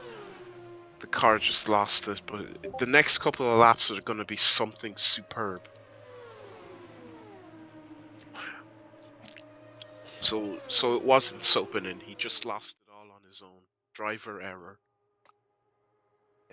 And Mark has just answered about that Simon Witt incident with his teammate. He says that basically in turn 3, he didn't even know what Witt did, but he came up on me, bombarded Mark into the wall. So Simon Witt bombarded Mark Whitman into the wall, and when Mark tried to repass him, he moved slightly to the left and made me go into the air. And yeah, that was a scary incident, Mark. You're absolutely right there. You had us very scared there as well. I mean, it certainly looked cool from the outside, but inside the car, that must have been terrible. And yeah, with the own teammate as well. And I believe Simon was a lap down there as well. So yeah, very, very unfortunate for you that moment. So Yeah, I'm sure there'll be words to Ciuman from the team about his performance here today, impeding the team's effort to finish at this double points race. That is Cavito still on track. Lorenzo Turri, I believe, is now going to get his lap back. A few cars might get their lap back, I'm not sure. If they're only one lap down from the leaders, they can get their lap back. If they are more than one lap down, I don't believe they can get it back. I think they can at least get one lap back. I think that happened earlier with Simon Witt as well. Yeah, thanks, Mark, for giving us all the answers and for talking us through the incidents you had. And yeah, it were many incidents. We've seen you pitting so often. Mark also wrote us that he had to pit so many times because he once got a puncture from a front wing that was on the racing line at the early stages of this race. There was lots of debris on track as well. So yeah, thank you, Mark, for your time and staying with us while we're still commenting on what is going on here. Yeah, so thanks, Mark, for your time, and yeah, feel free to yeah, get back to whatever you do now with the rest of the evening. Yeah, goodbye. Have a good one. So that's Turri gone through. Turri is officially on the lead lap of Sim Racing 500. So things are getting hot. Even despite the fact there are only 9 cars left in this grueling race, and the attrition factor is high, and you never know. Sopanen could collide with Peters. Peters could collide with Sopanen. Peters could collide with Zanini. Zanini could collide with Peters. Turri could collide with any of those 3. And you know, it's unpredictable. Yeah, I mean, even as you say, in the end, even Max Heyman, Clark, Salto, who are 4 laps down, they might still be able to, yeah, win this race, depending on what happens to those ahead. So never give up. This is the main thing about racing 500-mile races at Indianapolis, and so it goes for the Sim Racing 500 as well. Don't forget David Yunt there. David Yunt. Oh yeah, right. David Yunt has done nothing but clean, quiet, discreet, smart driving. He has sneaked his way into the fighting. He's in the perfect position to just watch those top 4 take each other out. He's comfortably behind all of them. He's playing the long game longer than Turri played the long game, and he's doing Prost better than Prost does Prost. As you know, the professor is famous for being patient and waiting for the prime opportunity to strike. In real life racing as a Formula One driver for Ferrari and Williams and other teams. So David Yunt is definitely the Alain Prost of our grid in oval racing IndyCar form, and I am very, very, very happy to see Yunt and Turi, my two bets to win this race, very close together. And I believe one of those two is going to have a very, very good race. Hopefully both. And, you know, there's almost 2/3 of this race is over. There's only roughly I think 85 laps. I'm not the best with my math. 85 laps to go. 84 Yeah, laps. seems right. Yeah. Yeah, so you know that's no time at all. That'll go just quickly, like a snap of the finger, uh, in 30 minutes. So I am rooting There's for, like, Lorenzo Turi is also my a long time colleague, friend. I've known him for a while throughout a couple of years with his sim racing exploits, and I shouldn't show bias, but he's obviously very, very adept at at his sim racing skills, so he will definitely have a shout. But Juho is one person I am very surprised is up there, because he started. I think he was he's overtaken more than 10 cars to get where he is. I know him only from his R Factor racing exploits. He often got crossed up in a lot of accidents, or one way or another. So it's good to see that he's grown as a driver and as a person, I suppose, and really made it despite controversy. I hear from Max Heyman, who collided with him on one occasion. Mark Whitman. Sorry, Oh, not Mac. Mark Whitman, not Max Oh, Heyman. sorry, Those, didn't want to interrupt, but yeah, no, it's true. Those two have very similar pronounced names, so their names have the same kind of ring to them. So, but yes, what are your predictions? What are your thoughts? well, my prediction, I stand with Lorenzo Turi as well, because I think he's now in a prime position. He's back on the lead lap. He is on a similar strategy now as Kevin Peters, and I think in race pace, he seemed a little quicker than Peters to me in the first portion of this race. Yeah, but we might see that in a couple of seconds when we expect the restart to happen.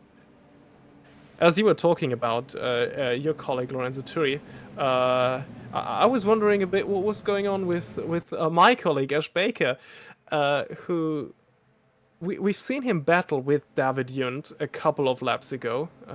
It's a bit longer ago, but now he's a lap down. So something must have happened to him, or some unfortunate timing, maybe even with a pit stop or with the caution coming out. So unfortunately, he's now a lap down on all those. But I also agree with you that David Yunt has done an incredible job so far. He's back on that lead lap, and as you say, he's in prime position. He can just watch what is going on, and he has no one behind Caution him. will end this lap. Leader sets the pace on the straight. And that is awesome news. So we're going to go green very, very soon, and all the pressure is on Sopanen to perform. Hopefully, no calamity really happens. The field has really been whittled down, so we don't want the top talent in the field to get inadvertently removed from their chance to win this race. Yeah, I think there's also some interesting stuff going on with strategy. I didn't see when Sopanen stopped last time ahead of the caution, but I'm pretty sure he didn't stop during that caution. That is why he's in the lead right now. Peters, Zanini, and Turi each did make a pit stop. I'm pretty sure of that. I've seen all three of them in the pits. So yeah, it will be interesting to see what pace Sopanen can go now at the restart, as that is just about to happen as we approach turn 4. This is definitely, he definitely has the cream of the crop to deal with. Peters is on toe to toe with Turi. Zanini is consistent. Yunt is consistent. Sopanen has had a a race that's teetered on the edge of disaster, but he's still there and he's still fighting for Chocolito. 10 places up, and there we go. Yunt, or not Yunt, sorry, but Turry has already started his attack. Peters has already started his attack. Zanini looks like he's going to slot into a more conservative position. Wide goes. Is that Sopanen with failure? It is. It is. He's still there. When he went wide, I think he just wanted to avoid. Wanted to avoid a draft, but it hasn't worked in his favor. I thought that was Sopanen pulling off with a blown engine, but no, he is still here, ladies and gentlemen. He is still in the fight. And Turry now is going to get after Sopanen. And Kevin Peters would be very, very wise to try and back Sopanen up into Turry. I would be very acute to let my foot off the gas a little, slow down those guys into each other and see what happens. But I am not in the mind of Kevin Peters. Oh, look at that! That was superb. Out of nowhere, he lost all the speed, and I don't know how Sopanen pulled that off so smoothly, but counter-attack from Peters already. Looks like Turry is waiting for something to give, but he is gaining a lot of speed as well. Duo is moving up and down a lot in those corners, so you must really have a very stable car to be able to make a lot of micro adjustments. As Zanini almost loses it, now Yunt is on the outside. There's plenty of dicing for track position here, because this is really where the race can be decided. Sopanen is fighting like a dog for this 500. He wants it. I think he's the underdog of this fight. After all the position he's climbed, he's really showing he's not to be underestimated, and he's fighting for it against the top talent as much, and I can respect that. Yeah, that is absolutely awesome. I didn't expect Sopanen to hold up to this. As there goes Turry now getting involved in that battle for the lead as well. Lovely aero. 3 wide. Oh! Oh my god! Wow. Oh, excuse me. Oh, I lost my breath watching that. That was stellar stuff.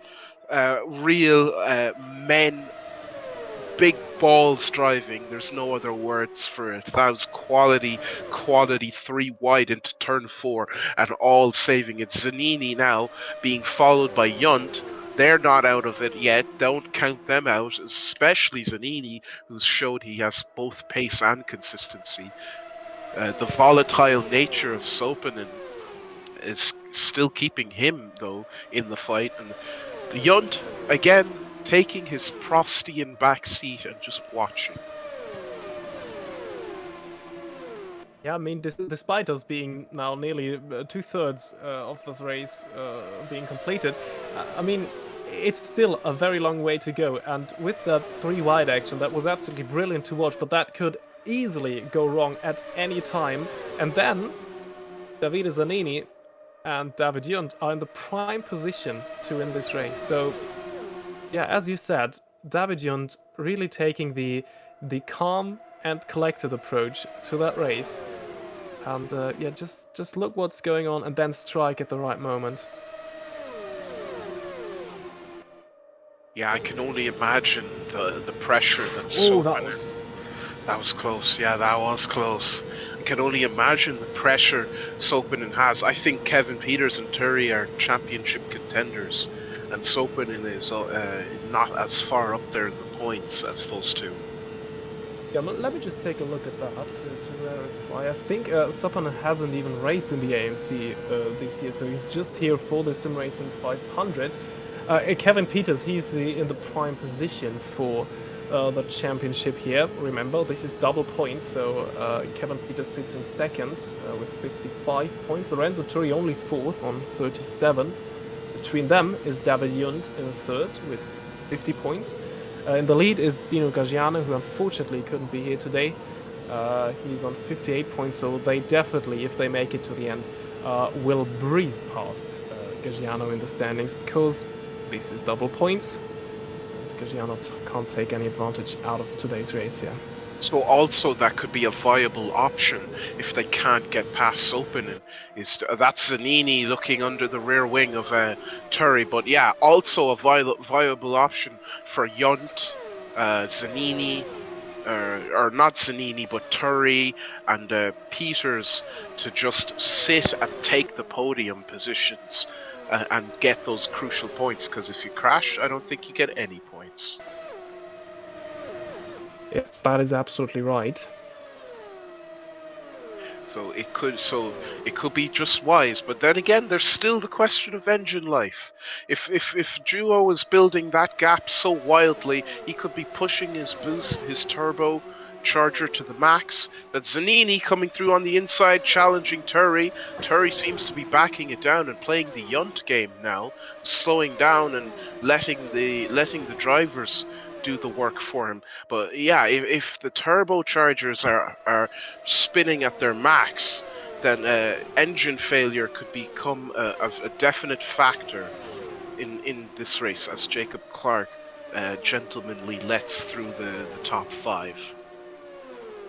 Yeah, well done by Clark there.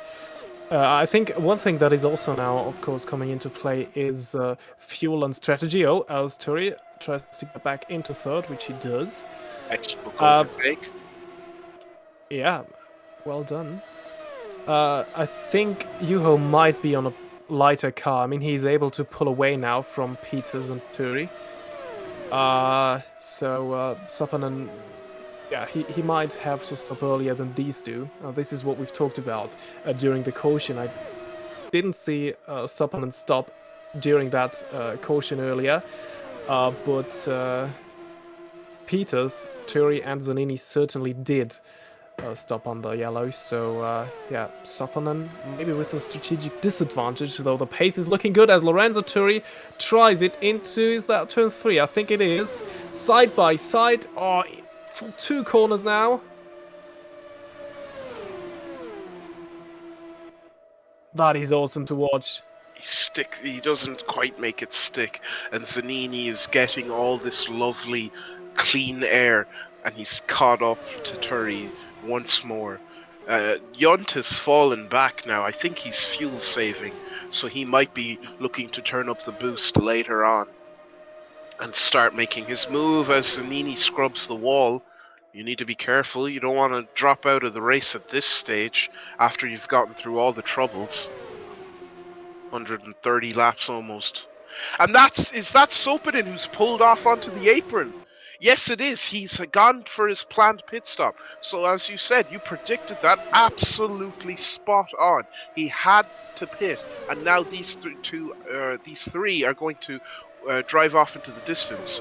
So what could happen now is that all these guys are going to play the mental game, trying to save that fuel, save the tires, be the last person to pit, and try and see if they can put laps on each other and see who can take it. It's going to be completely equal. They might all pit at the same time, or none at all might pit. They might try to ride this stint out to the end. We don't know, but Sopanen has now dropped out of this 3-horse race, or 4-horse race, if Yunt has also planned his pit stops at the same time. It looks like the strategy has unfortunately left Sopanen for dead.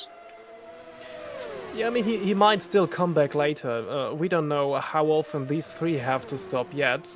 Don't think at this point that Sopanen can make it to the end now. He certainly has to stop one more, I'm pretty sure of that. But I believe they've been doing 30 to 35 lap stints. So maybe, yeah, we will definitely, actually, you're correct, we'll definitely see something at around lap 50 to lap 60, as not Sopanen, but Turri, side by side into the turn 1 with Kevin Peters, and Zanini is now leading, but the lead doesn't mean anything quite yet until the last couple of laps, because they're all perfectly drafting each other. And we can see Turri kind of backing it down.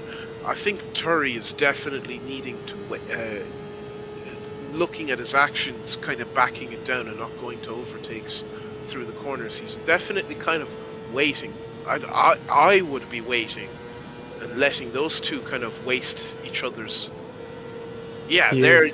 he is playing it smart. He's not going to stress his energy and maybe his engine and his tires fighting like that. It's a very smart move. Yeah, he's just playing his own game and letting them do what they like. And this is extremely intelligent driving from Turi. Yeah, it really is. He's biding his time there, letting those two fight, use up their fuel, use up their tires, then strike at the right time. Because, of course, we've seen that also last year at the Sim Racing 500. Also in these last couple of laps, where do you want to be? Because sitting in first might not actually be the favorable thing to do on an oval, because, well, overtaking is so frequent and the car behind, thanks to the draft, has a big advantage. As you can see here, look how much Turi is gaining on these straights. So that will also be very interesting. Indeed, I'm just waiting for something to give. There's always something to happen, and I think Turi knows that too. Yeah, he does. Yeah, thanks for filling in there. I think I was just gone for a couple of seconds. Something is going on here with my connection. But... You had a cutout, but it was at the perfect moment, so the sentence kind of rolled on. Perfect. It was all planned. But yeah, Turi now doing exactly as one should and letting the mental game do the rest. And in any case, if those guys don't wreck, because I think the chance of them wrecking is actually quite low, given the fact they have driven consistently thus far. They probably have the setup meta down to a T. I think if those guys just ride it out all the way to the end, then Turi can just use the aero wash, or not the aero wash, but the draft, and just drive straight on through to victory. But it'll be a very, very small window for him to do that. So this is going to be a wild finale if these three can stay together. It sure is. Oh, Hernan, please stay to the right there. It does. Oh, Yeah, he's well done. had a bit of an understeer moment, but it seems he's still running.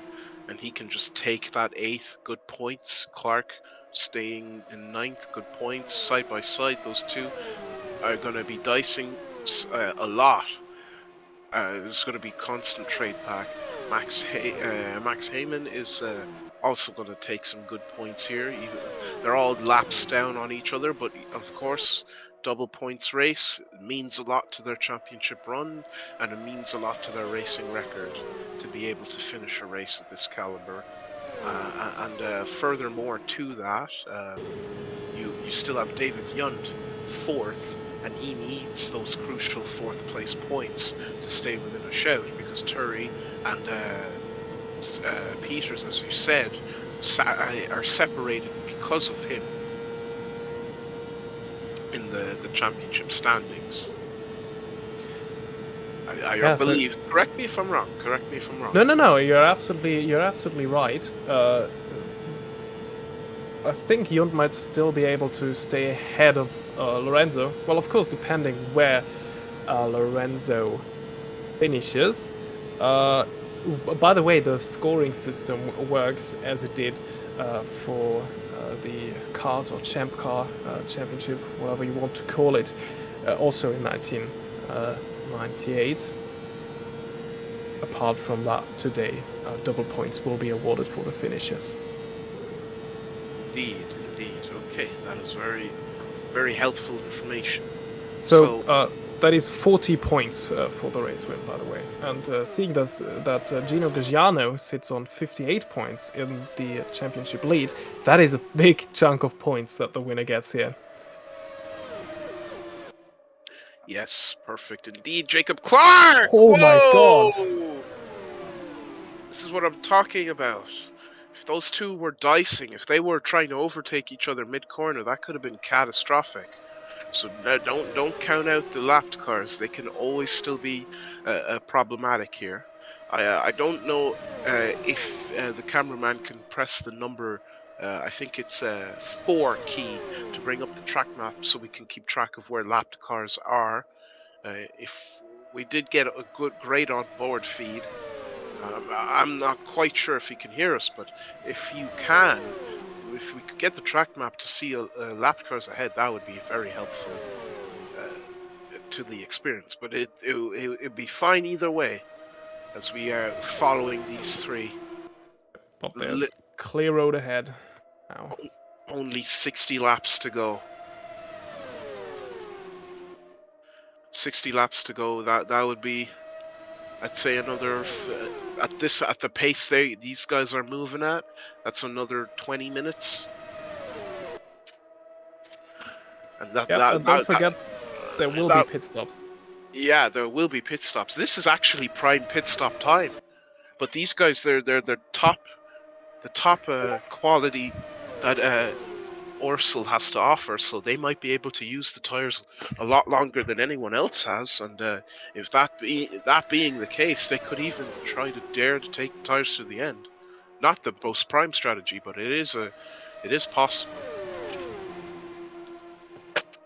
Yeah, it definitely is. This is consistent, clean, proper, high quality oval racing. That is very rare in the online racing scene.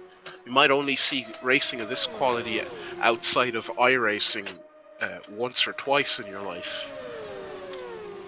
Yeah, but these three are really putting on a show, and I mean this in the most positive way that you can mean that, because that is like some really brilliant racing that is going on here. And I think you need to talk about all of the 9 cars that are still running, because they're keeping it really clean right now.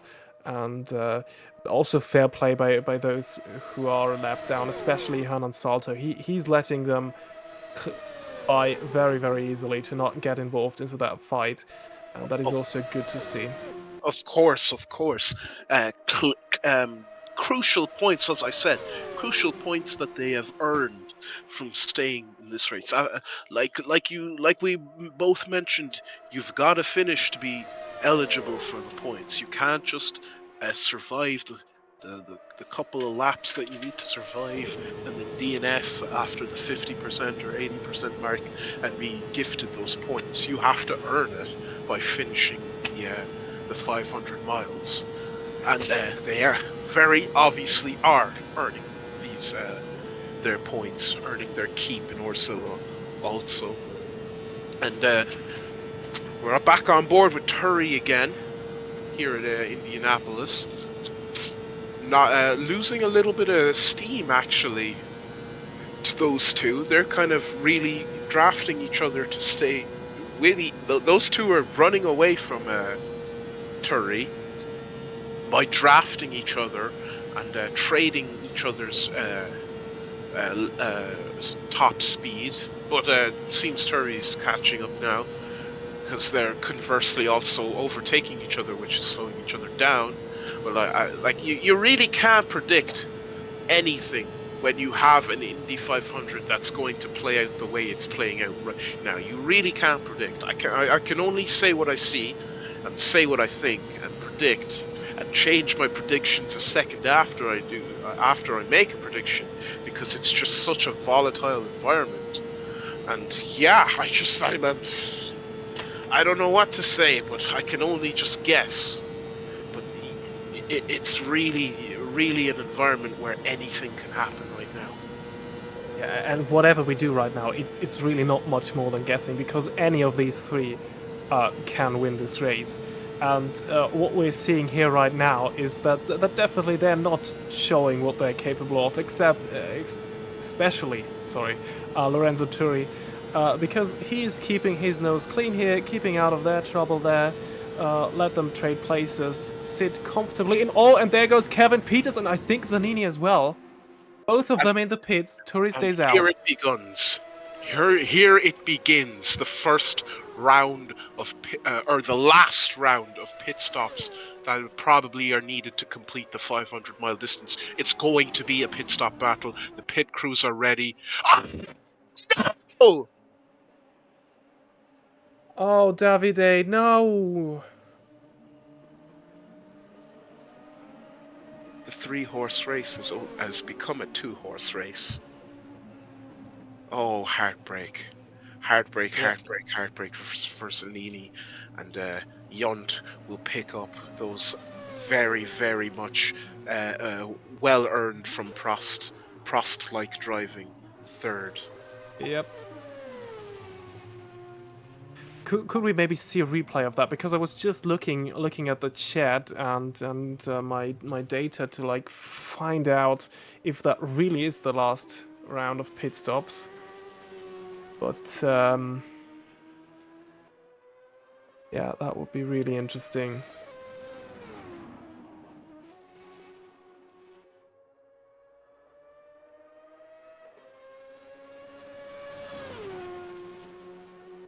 So Kevin Peters back out on track.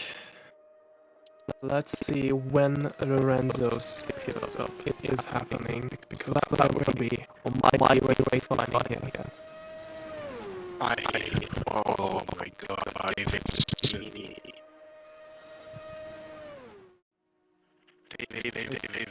Oh my god. Obviously they were trying to get the purchase on each other, the little bit they needed for the pit stop battle, and oh my goodness, that's just you're just watching a man's Indy 500 hopes or Sim Racing 500 hopes just wash down the drain there. It's something like he's just He lost it on the braking, didn't he? He just lost it on the brakes. He was trying to overtake. Yeah. He was obviously trying to overtake Peters, who played the pit stop entry perfectly, and Turry was very well in his right to not stop with them, to not get caught up in that. It could have been an easy win for Peters had Lore pitted behind Zanini. Yeah, he tried to. Yeah, there it is. He tried to overtake and get the pit stop advantage, which he's well in his rights to do. But with a pit limit speed, you don't really have the opportunity to do that. Have we seen Lore pit? Have we seen Lorenzo pit? I think he must have pit, because he's now only a second ahead of Kevin Peters, but look how close they are together. So Lorenzo must have pitted, and he came out ahead of Kevin Peters. So this is it now.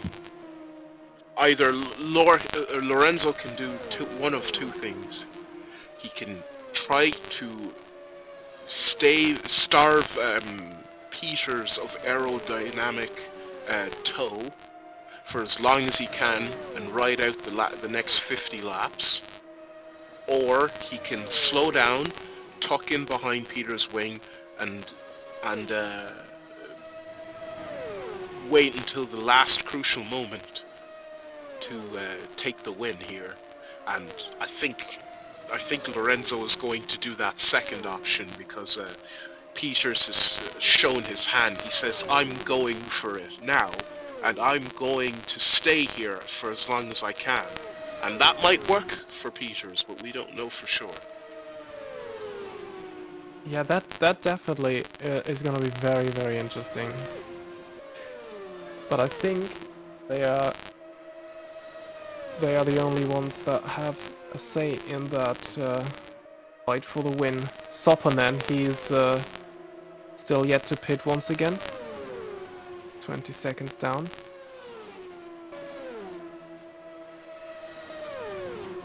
All we can do, honestly, is just watch and wait. We can't really say anything now. It's really boiled down to the best of the Orso. And now, patiently, silently, well, not so silently, but patiently, we wait to see what the result of this Sim Racing 500 is going to come up to. It'll come up to a rousing finale, I can be assured of that, as Jacob Clark dives into the pits for his last planned pit stop. Yeah. Fair play there also by Ash Baker, who let both of them by easily. I mean, he is Kevin Peters' teammate. He could have tried to make it a bit harder for Lorenzo, but absolutely fair play to him to not interfere with this awesome battle we're gonna witness for the next 45, 46 laps that we're still about to see. And also, this is kind of a redemption run here for Lorenzo Turi, who lost this race last time out by crashing out from the race lead. And in general, Lorenzo's season here in the IBOS universe, that hasn't been a great one, really. At the Macau Super Prix, the first event here in the IBOS universe and of the RSL, he crashed out on the formation lap and then crashed out in lap 1 after starting from the pit lane, and he was out of that. He had a great start to his WMSC season for Scuderia Cesario. He took the inaugural pole position at the very, very first WMSC race at Melbourne, but then in lap 1 he dropped down to 8th and couldn't really improve much from there on. The rest of the season hasn't been much more successful. Lowlight certainly being him crashing out on lap 1 of the race in Bahrain there. So this is Lorenzo's redemption run in the IBOS universe, and it will be very, very interesting to see how that plays out. Indeed, I'm lost for. I'm really running out of things to say, because not that the race is dying down or being boring, not by a long shot, but I just want to wait. I just want to wait and see, because if Turi backs down, exactly, he does back down. He's going to go for Plan B. Like I said, he's going to wait until the last possible moment and steal away this in Sim Racing 500 from Kevin Peters. And I think Peters knows that, but he can't do anything about it until Turi makes a move. You see, Turi is playing the game. He's playing the game. But I think that Peters might still have an ace up his sleeve as well, because last year we saw him when he was fighting very late in this race with Santiago Gutierrez, who is unfortunately out of this race already. He even let Santiago by at some point to be in the favorable second position in terms of drafting, of course, in those last moments of the race. So I think all that's left for us to do now is to wait what they do. And as we said in the beginning, we both said that so often, it will all come down to those last 10 laps, and then we will see who will attack at what point, because this is now really a game of chess that these two are playing. And I'm still sure that Kevin... Oh! You see, he's not doing it. He's not. He's simply saying to Peters, "I am here. Worry about me." That's all he's saying. I was under the impression that even Kevin Peters was lifting up the throttle just a little bit on that main straight when Lorenzo was alongside him. Of course, not brake checking, because that would be like really dirty, but I don't expect that to happen with these two. It could that could very well be a viable option for Kevin to try and force Turi into the lead, or slow him down enough that the aerodynamic pull isn't good enough for Peters or isn't good enough for Turry to catch up with Peters in the closing stages. We have a little under 30 laps now to go, and we don't forget we have lapped cars. You know, Juho Sopinen, he could try and unlap himself against these guys because he might. You know, he's a wild card in that, and David John could take the victory if those two collide. Yeah, good point, Matthew, mentioning Juho Sopinen. So he also was in the pit for a second time because he regained that lap for a bit of this race. That would have been an option for Peters to let Turry pass. He didn't do so. But now Sopinen has dropped down to 5th once again. And I'm honestly happy to see that Zanini at least is still running in 4th, and he's not too far away from David Jun, so... That's a fight to watch, yeah, that is something to watch. I hope he can earn himself 3rd, because he deserves it after that heartbreak. Yeah, fully agree with you there. I mean, it will only be a small consolidation for what could have been. He's closing down now on David Yunt. I think he just has that pure speed, and I don't think nothing against David Yunt, but I don't think he wants to put up a fight with there is a rear wing on track. That is Sopinen. So the wild card I mentioned now is taken out of the pack. The joker of this race, not in like insultive terms, but in literal terms of a deck of cards. The change, as you can see, Lorenzo and Peters there still having their mental battle. Sopinen, who would have been very much involved. Now he could still come out of the pits and maybe have issues with the Turry and Peters lapping, but you have Zanini as well and Yunt gonna be soon to fight. Only 4 seconds separating them, and all kinds of things are at play. And notice something. Notice how blackened the track has become since the beginning of the race. The racing line has been well established, and anything off that line could have serious consequences if you get on the marble and lose that grip. Yeah, that's a very good thing to point out. And I mean, in the end, that might even be advantage for Kevin Peters, who is ahead of his opponent.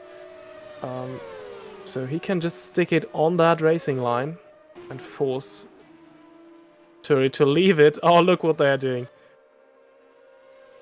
I think Kevin is really trying to let Lorenzo by, isn't he? That looked not like full pace they were going through that corner. Yeah, he's doing everything he can to be the one who makes the move, the one who knocks on the door for the overtake. And I have to give credit to him. He's doing everything he can to really force Turry back into a pocket of no draft, and it's too hard to say. It's too hard to say. It's too hard to predict. It's too hard to guess. I can only watch to see what happens.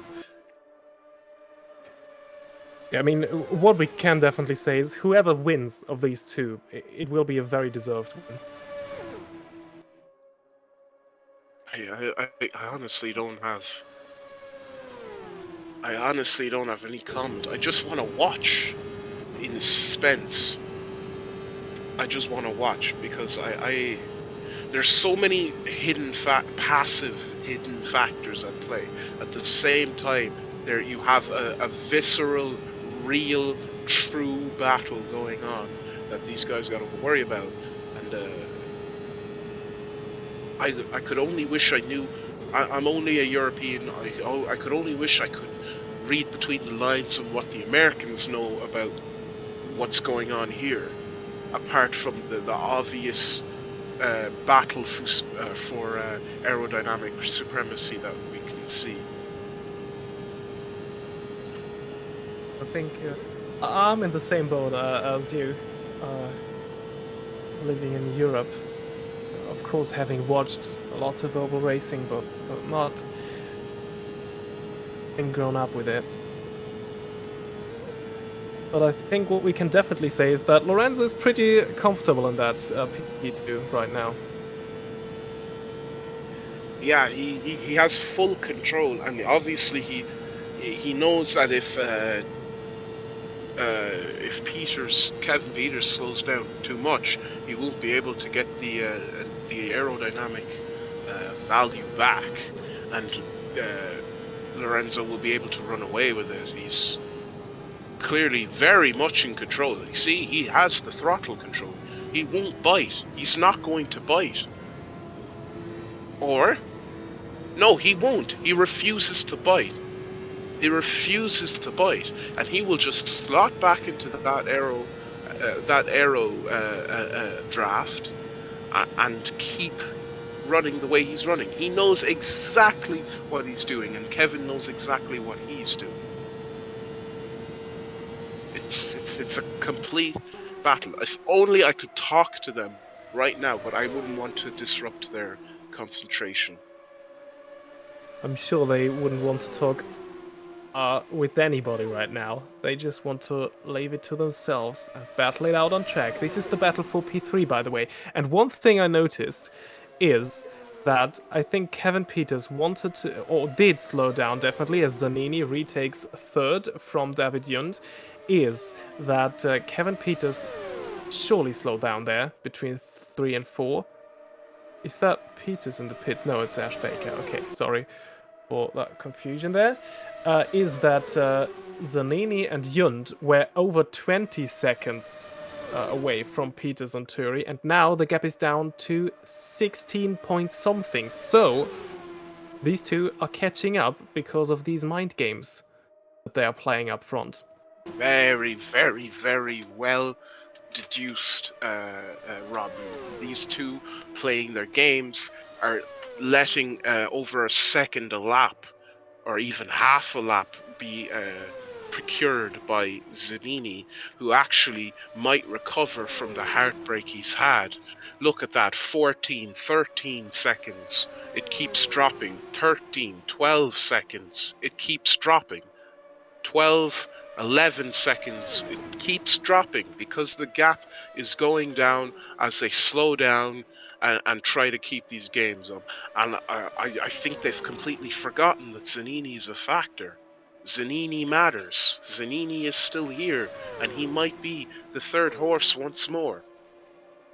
Not Look. only Zanini, but he's dragging Jund with him, and now I think Kevin Peters has done it. He has led Turi past. Actually, I think maybe Turi realizes that Zanini is coming, because 11, 12 seconds. You know, conspiracy theory, these two could be listening in on the stream to try and see what we're thinking and act upon it. It's completely legal. They can do it. There's nothing stopping them doing it. If they're listening in and they just heard what I just said, they're going to play those games to keep that speed up. The gap is increasing once more. I don't know. Mind blown, but it could be a theory, because they really just started to pick up the pace once they noticed Zanini is closing in. I'm sure they. I mean, I know that at least Kevin, he's in a channel with Ash. No, like they could have the Twitch. Oh, Kevin in the pits. Wait, what? Yep. I'm sure Turi also has to do one. Snap. Some tire wears come into play somehow. I thought that they would be the last stint. The lap 150. So Zanini is really back into it, and so is Jund. When did Zanini pit? I don't know when Zanini last pit. He might also have to come in once more. That's hard to tell. he pitted the same time as Peter did and had damage repairs. Oh yeah, right. So he will have the same tire life. And he probably has worse life because he had to work so hard to get back up to Yunt, pass Yunt, and then get back up to into this mix. And Kevin is out with a quick stop, a very good stop. He's only a lap down. He will make that time back. Now it is. But what Yeah. but what I noticed last time around when they made it into the pits is that whoever stayed out longer had an advantage due to having a lighter car, I suppose. So Turi moved past Kevin Peters at the last round of pit stops, and that might happen once again. So Turi might actually come out with a bigger gap to Peters than he had ahead of that pit stop. If, of course, Lorenzo Turi has to pit, but I suppose he has to. Yeah, we might want to really keep an eye on Turi and see what he does, because that's Zanini now coming in. So Zanini, unfortunately, he has no choice but to come in because of tires. Obviously, the front wing issues slowed him down, and it's taken him out of the rhythm of staying up with the leaders. But Yunt still has to pit, so he could at least claim the podium. And Yunt will be on his way. Yunt is being shown as second, actually, so he's done very well to put himself in that position. But maybe if he somehow has enough, if he has pace to stay with kind of relatively close to Turi, and pit at the optimum time, he could be mixed up in all that battling for the podium for even the win. I don't know. I'm just spitballing here because I really don't know what to say.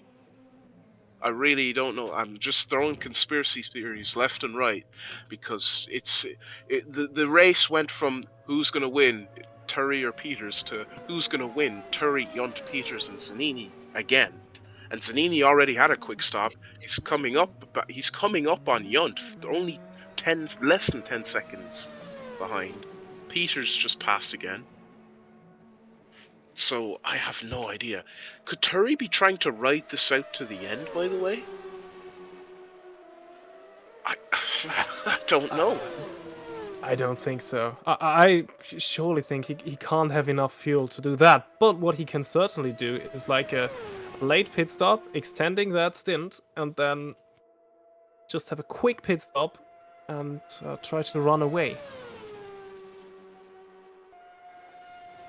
Indeed. I as I said, I'm just making complete conspiracy theories because I have no idea how to put there's 20 laps to go now. Turi has a lap ahead. I don't know what he's going to do on his tire situation. I don't know how poorly that car could actually truly be handling. I just don't know. I just don't know what to say. It's too hard to guess. Kevin P. I don't know how quick. I just don't know. I just don't know.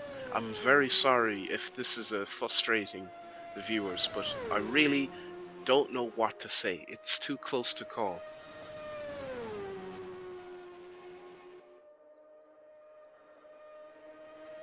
I mean, surely Kevin is pushing now. The gap has gone up between him and Zanini. Yeah, I think.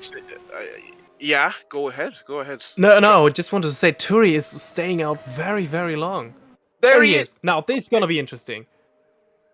What? He is maybe it's cancelled. Maybe that was just a glitch for a second. I don't think he has a drive-through penalty. 50, 49, 48, 47, 46, 45, 44, 43, 42, 40, 41, 39, 38, 37. Oh my god. 36, 30. Is he going to get it? I think he needs to turn off the pit limiter early if he wants to get a good run out of here. 29, 28, 27. And Turry has got this absolutely spot on 20-second deficit, and he has the time to really get back in the groove. But Kevin Peters has got to pull off something of miracles if he wants to catch up to Turry now, because Turry has done the most incredible and most intelligent pit stint I've ever seen. 10-second deficit after all is said and done for Kevin Peters. I think if unless engine failure comes into play, or lapped car, or Turry crashes himself, I think Turry has this in the bag. Yeah, indeed, that was very, very smart strategy by Lorenzo Turri, taking advantage of that lighter car at the end of that penultimate stint, and now he's gonna run away with it, I think. Yeah, I think Turry's got it. I think Turry's got it. Less than 20 laps to go, and he's completely secured this, I think. I don't know. Maybe Peters is going to turn up the boost and say, I can't exactly swear, but he's going to say, screw it. I'm going to go for gold, and I'm going to throw everything I have. Because 8 seconds, floating within the 9 to 8 seconds margin, and Turry's definitely praying for that engine to stick together. Yeah, he definitely is. I mean, that is also a very difficult situation in which Lorenzo Turri is, because now he can only lose this race. I mean, knows that, I'm sure. Zanini in a very good 4th place position, and David Yunt taking crucial, or Zanini in a very good 3rd place position, David Yunt in a very nice and comfortable 4th place points to take home, and he has it all. He has it all for himself. That 4th place. Sopanen, Oh, ow! heavy! That is certainly a caution, and that might throw that race or put that race wide open once again. Oh, Lorenzo Turri, that lead will be gone now. Caution. Oh! Caution. Oh my god. Oh my god, my heart bleeds for Turry. He has to do this all over again after that astounding pit cycle. Sopanen has jinxed Turry's race with a crash.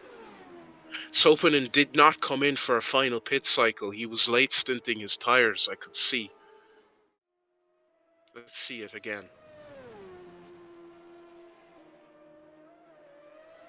It was just pure understeer. Yep. I'm not one. I'm not.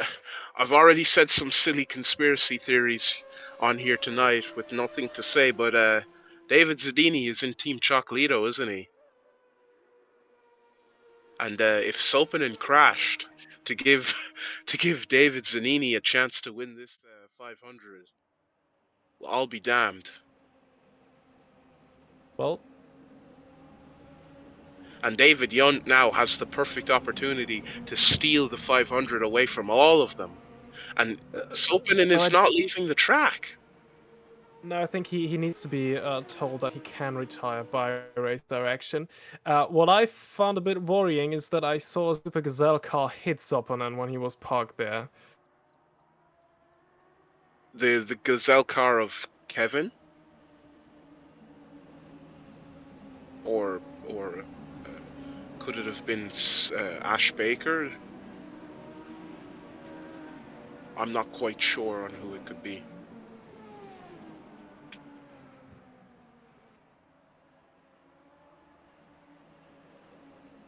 User in your channel timed out. I'm sure. I think Robin is having small difficulties. We'll see him again very soon, I'm sure.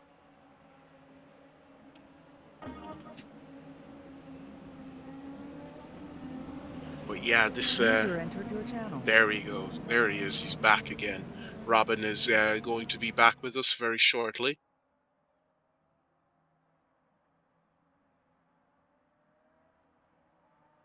I heard the join channel message But Lap cars can lap themselves once. lap cars are going to lap themselves once from the race direction. So Ash Baker will be only a lap down on the field. But yeah, these four now, Sopanen threw a spanner into the works.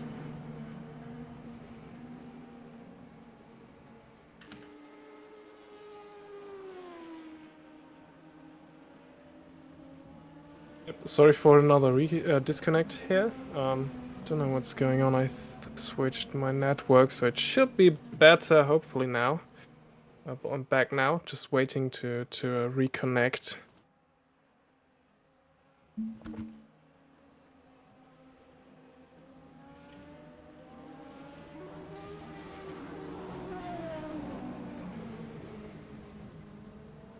Yeah, I was just mentioning that you'd be back very shortly.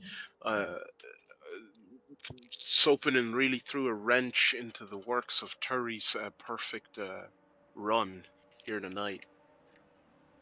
And now he's thinking, how do I get myself out of this one? What do I have to do? Yeah, that's certainly gonna be a tough thing for everyone here.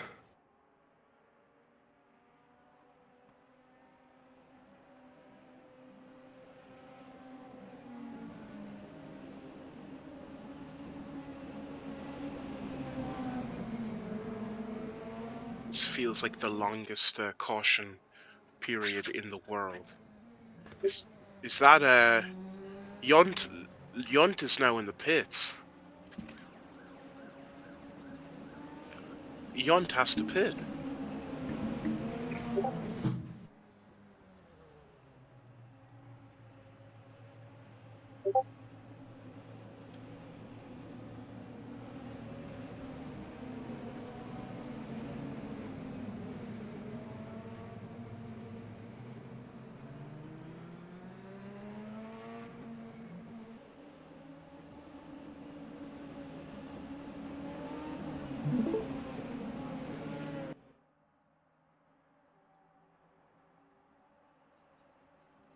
Okay.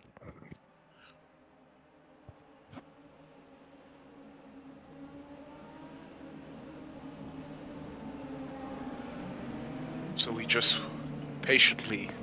User in your channel timed out. User entered your channel. We just patiently wait for the last roughly 10 laps of the Indy 5 or the Sim Racing 500 to commence. Peters, no! No, no, no! Oh my God! Kevin Peters just took himself out of the race. Kevin Peters is gone. Kevin Peters just took himself out on the caution. He broke his front wing. He was heating up his tires. Wheel spin got him, and he went into the wall. He's going back to the pits, but David Yunt could finish second. Zanini could finish second. I don't know if you're getting any of this, Robin. If you're having Yeah, I do. I'm back now. I'm back. I'm seeing your on Parsec or my screen. Your screen. Okay, so oh my God, he just spun trying to keep the tires warm. Oh I mean, my just when we thought this was over, absolute drama is unfolding here, right before our eyes. But this might not still not be over for Kevin Peters. I mean, it's a lot harder now, but he can still change that front wing. There he's going. He will still be on the lead lap. He will have a couple of lapped cars in the way, and he might be able to get back onto Turi. And Zanini is in the prime position to fight for the Sim Racing 500 race win here. And Zanini's philosophy might be very different from Turi's philosophy to not wait and just to attack. And what's this now? That can't be legal. I'm sure he has to. Oh, that will be interesting for race direction. He can't crash out and gain on that. That can't be working. No, he has to go back to the back of that queue. Lead lap, but back of that queue behind Yunt. Let's hear something, Director. Is that correct, what we're seeing here? Because this is... That can't be legal. He has to be behind Yunt. Yunt is the last lead lap car. I mean, Oh my god! If we get a controversial finale, it all rests on the director's hands. I think there will be lots of discussions going on now. We can't hear that. We can, of course, only hear when a decision has been made.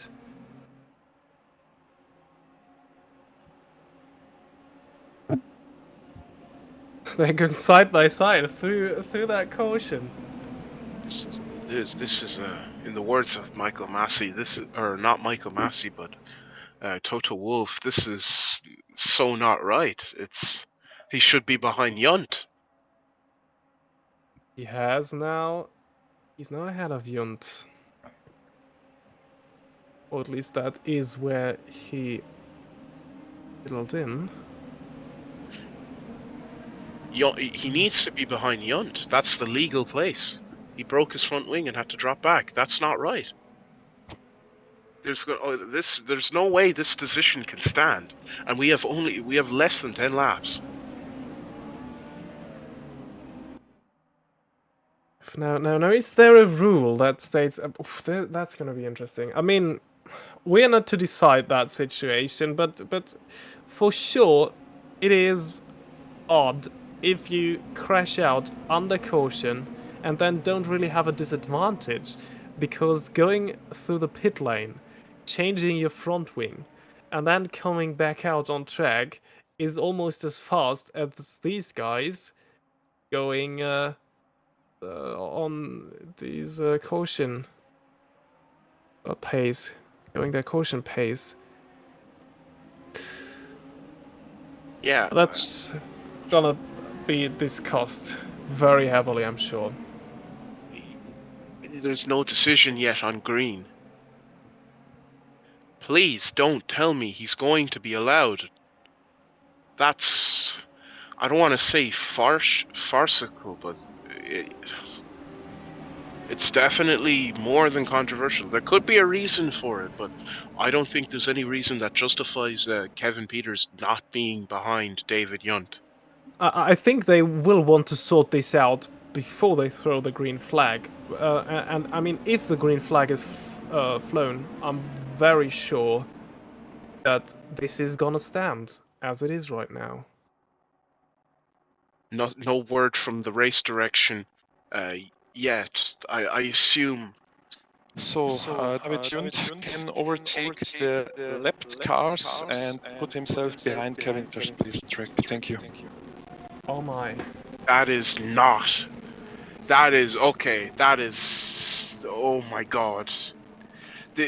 This is a decision made in the. This is a decision made for the sake of entertainment. That can't be right. There's no way that's correct. David. Well, this would stand if he stays ahead of Kevin Peters. This would be okay to remove the lapped cars out of the equation. But if Kevin Peters is allowed to stay in front of Yunt, that's wrong. I think this is okay. I think I must have misunderstood the call.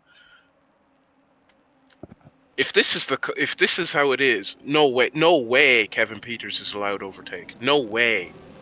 No the way. call was that Yunt has to get back behind Kevin Peters. I mean, if there's no rule against it, I mean, to be fair, Kevin Peters, when he made it out of the pit lane and back on the track, he was ahead of pretty much everybody. So I mean, that might not be a thing of the rules. That might be a bit questionable here, but this is gonna stand, I think.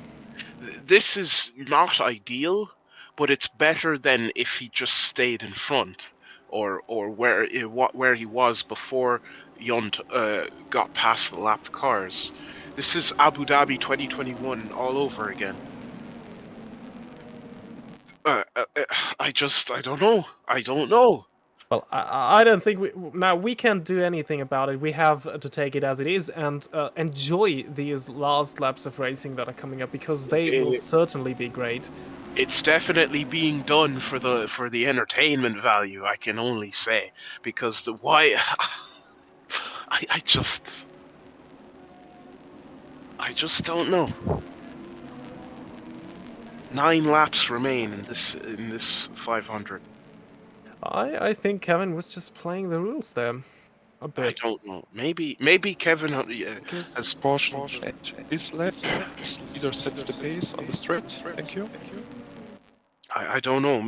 Maybe I'm just confused, but this is going to be a rousing finale. This is more than the finale we asked for. We've had drama. We've had team collisions.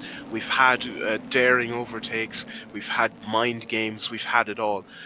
Even this, I think there's less cars finishing this 500 than last year, but I think this 500 is better. No! It happened again. Is it still going to be green? It's going to be green. It's surely going to be green, and this time Kevin Peters definitely he will stay where he is, because this time I mean there's no way around it. He can't overtake this time, right? No, he can't. He stays behind can't. it.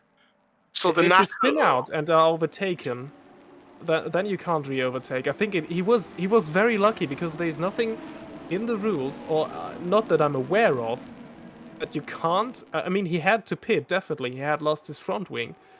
I don't think there's anything in the rules against what he did. And he definitely came out where he was, so... This is movie levels of drama. Forced by the hand of Kevin Peters. It's all up to Lorenzo Turri, David Zanini, and David Junt to show us the finish. Show us what's going to happen. How will this movie end? Silence. That is the chance for Davide Zanini. Who would have thought that he's back here? I don't know. I just how was this orchestrated? Kevin Peters passing through the lap cars now. He has a monumental mountain of work to do. That is Zanini trying to keep up with Lorenzo Turri, who seems to be putting the boost to the max as that gap has just widened hugely. Junt is probably going to do everything he can to keep Peters away from third place, and it's going to happen all in front of your pictures, guys. It's going to be the greatest thing ever. It's going to be, you just got to wait. They're all going to bunch up into each other, and it's going to be fantastic.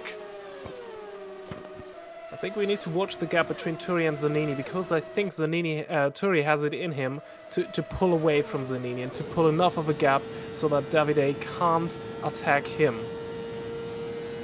Yeah, we have the great on board once again. I want to see if Kevin Peters can make it past Junt. I think Junt is going to... He can't act as Prost anymore. He has to fight. He has to fight and keep that podium if he can. I'm just afraid David Junt does not have that pace. I mean, he was on the same strategy as the other ones and still was dropping behind. I'm afraid he's just a bit slower than everyone else up front there. And there goes Kevin Peters up into third. And Turri is pulling away from Zanini further and further. You've only got 6 laps, Peters, and Zanini's going to fight you for every one of them. And if Zanini doesn't fight you, Turri definitely will, because Turri is almost definitely orchestrated one of the greatest controls over this race, and he's truly redeemed himself. He really played the long game with Peters, and was able to keep slow behind Peters and preserve that tire wear, and be able to do a couple of banger in laps. And he's got this absolutely on the ball. 5 laps remain. Just 5 more tours of Indianapolis, 9-degree banking, 370 kilometers per hour, full boost to finish it out. And there is Junt.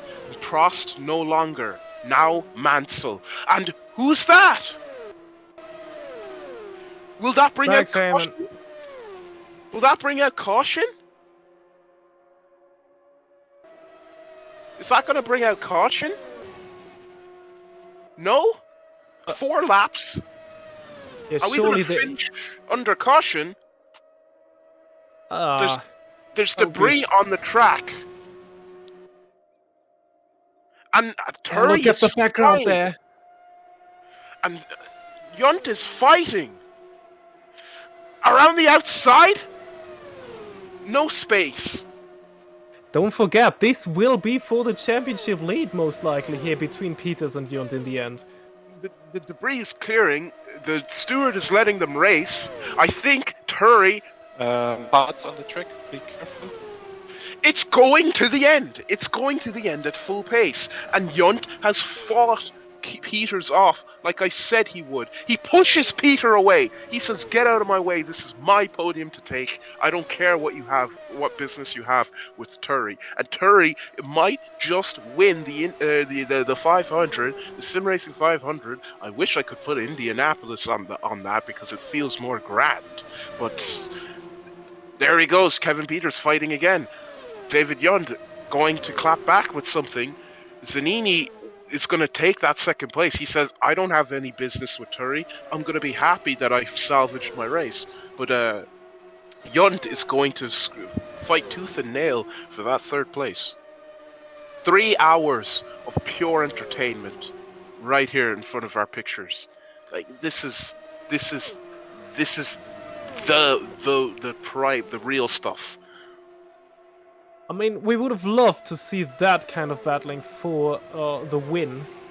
But for third, that is not bad either. And that might be for in terms of the AMC Championship, that might even be more interesting between these two. Because they have it in their hands here to take the lead of the championship. Either of them. Final lap now for David Yunt if he wants to try something. You gotta turn it up to full boost if you got a fuel in the tank. I think your engine is gonna make it. You gotta turn it up to full boost. It seems Yunt is falling back though. I don't think he has the speed for it.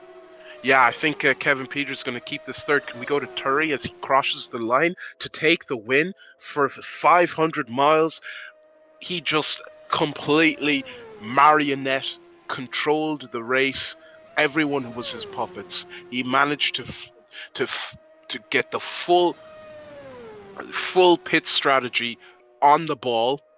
He managed to overtake after mishaps with lapped cars and get back in the prime position.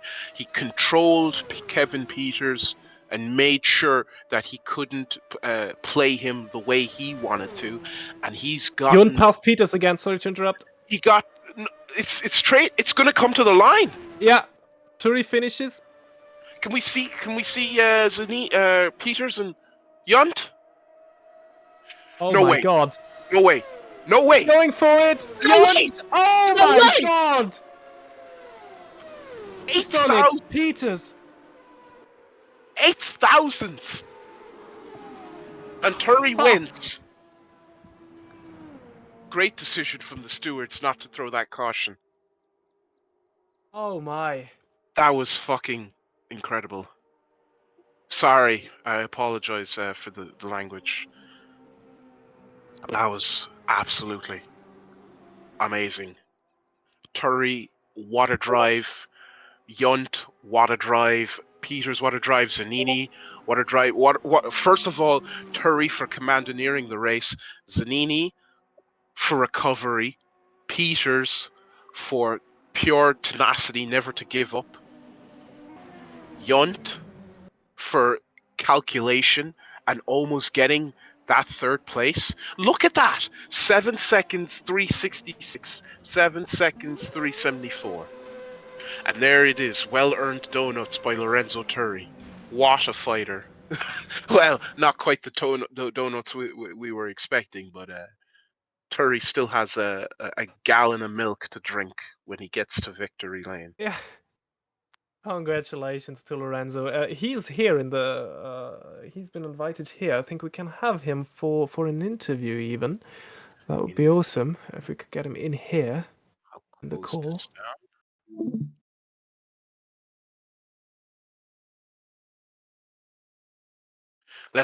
Let's get all as many of. Can we get Yunt and everyone else as well, if we can possibly, and interview one after another, because there's just so many questions we gotta ask. All right, but let's start with Lorenzo Turi, one of the favorites to win the 500. He completely had the after in the late stage of the race to secure this victory. He had to get the top guys eating out of his hand and really marionette them and puppet them into this opportunity. So Terry, tell us your thoughts. Oh, well, thank you, first of all. And all I can say is redemption for last year. Because last year, we were about to win it again. I made a silly mistake. I was so sorry to the team. And now we finally made it. So this is for the team. This is for Kostek. They helped me a lot with the setup. They were so supportive. And this is all for my teammates. It's been difficult because at some point I was one lap down. But I never lost focus. I knew we could make it up. Bit like Jacques Villeneuve, I think it was 94. He won from a lap down. So yeah, so proud and so happy. I gotta ask. You knew exactly what you were doing when you stayed behind heaters in the late stages of the race around laps 150 to 170. You knew you were trying to keep his toe in the case that when you had the last couple of 10 laps you'd then attack, or you were trying to save fuel. What was that? Yeah, well, I knew. Oh, thank you. I knew I was faster out of the slipstream. My car was really well set up. I could do what I wanted in clean air.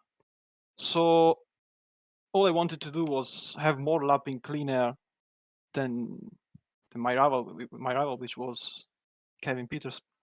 And I wanted to pit him.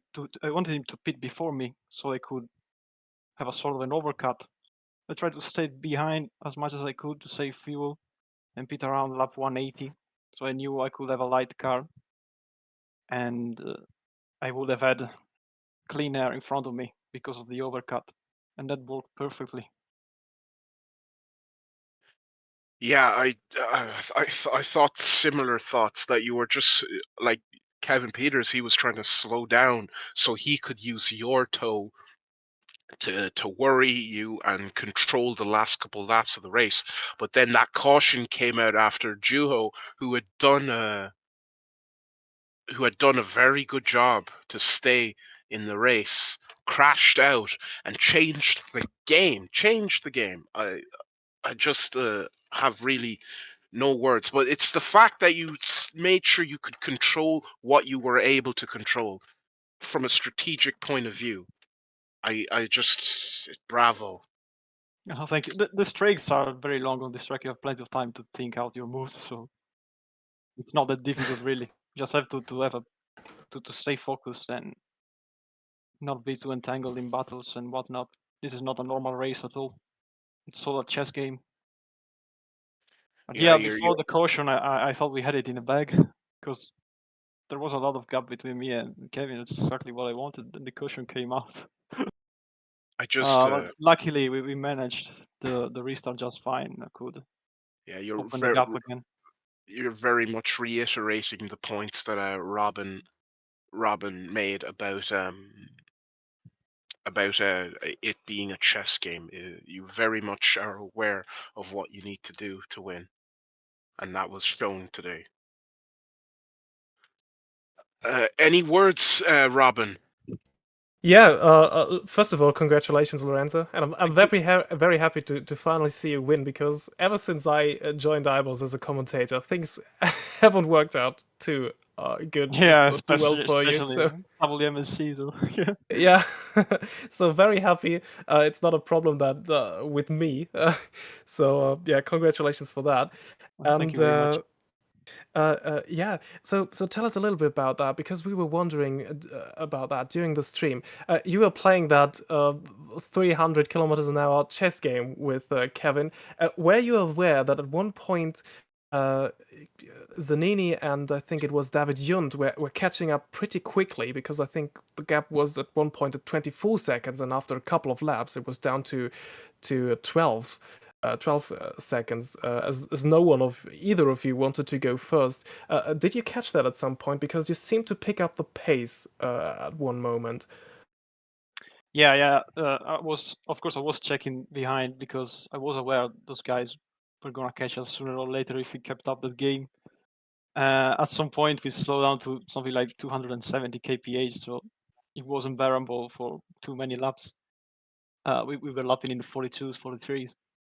And when I realized that I could have enough fuel to get around lap 178, 179, I decided to simply overtake Kevin and do my pace and and kick off the strategy, because that's where my race began, in fact. So that's about it. Yeah, awesome. Thank you for taking the time to answer our question. Yeah, anything else to add, Matthew? Or should we? I just it was something. It was something to watch, and it was something beautiful to watch unfold. I just you know, there's not many things you can say except positive things. I don't know. I don't think I'd ever be able to pull off something of that caliber. It was just complete, not only pure pace, but you clearly have had the calculation on top of that. So I'm pretty sorry for, for the mistake when hard I work came out of the to pits watch. during the first lap, the first pit stop. That was very silly. And I said, "Oh, not again." But then, lucky they could make up for it. Yeah, also funny that you mentioned Jacques Villeneuve winning from, I think it was even 2 laps down in 1995.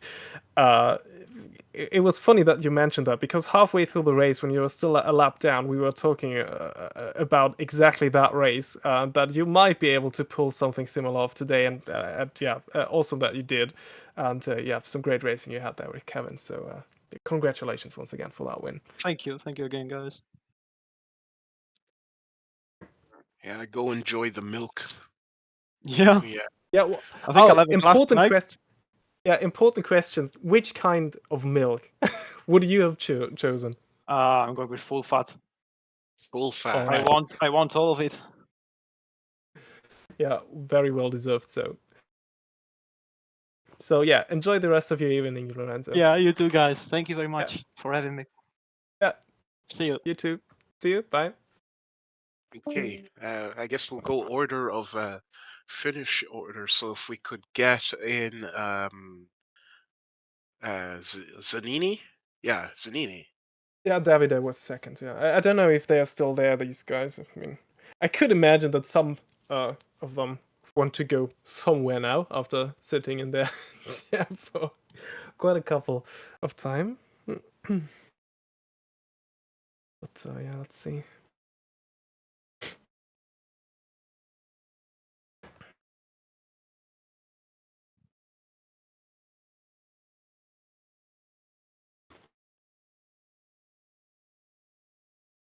It would certainly be interesting if we could talk to Kevin if he would be available for that, because yeah, his race really unfolded there at the end. But I don't know. Do you know if we can get anyone else? Because if not, they might not want to. So we've got Zanini, we've got Peters. I think we're going to get them all in. Okay, Zanini's going to restart the PC. So we'll have Kevin first, and then Zanini. All right, that would be good. I think Yunt is unavailable. I think he's gone offline. Yeah, I mean, no blame for him because I mean, Oh, Yont is what there. a finish! Oh, yeah. Yeah, let's just go through the finishing order very quick once again. I mean, Lorenzo Turi, we've heard him. He won after almost 3 hours of flat-out racing at Indianapolis. Second was Davide Zanini. Maybe we can talk to him. And So we I think had hands are zooming all over the keyboard to try and get these guys in. I think Kevin would be here now for an interview. I don't know if he wants to join. Yeah, Kevin Peters in third, David Yunt fourth, and there is Kevin. Yeah. Wow, Kevin, talk us through the race, especially those last or this last caution. What happened there? Yeah, I drove like after lap 31, I got a little lag and drove the whole race then without any force feedback anymore. And it was okay on the oval themselves, but for the pit lane and cautions, it was really hard. Yeah, okay, so that's the reason you lost that car. That is yeah, very unfortunate. But what a finish with David Yunt there.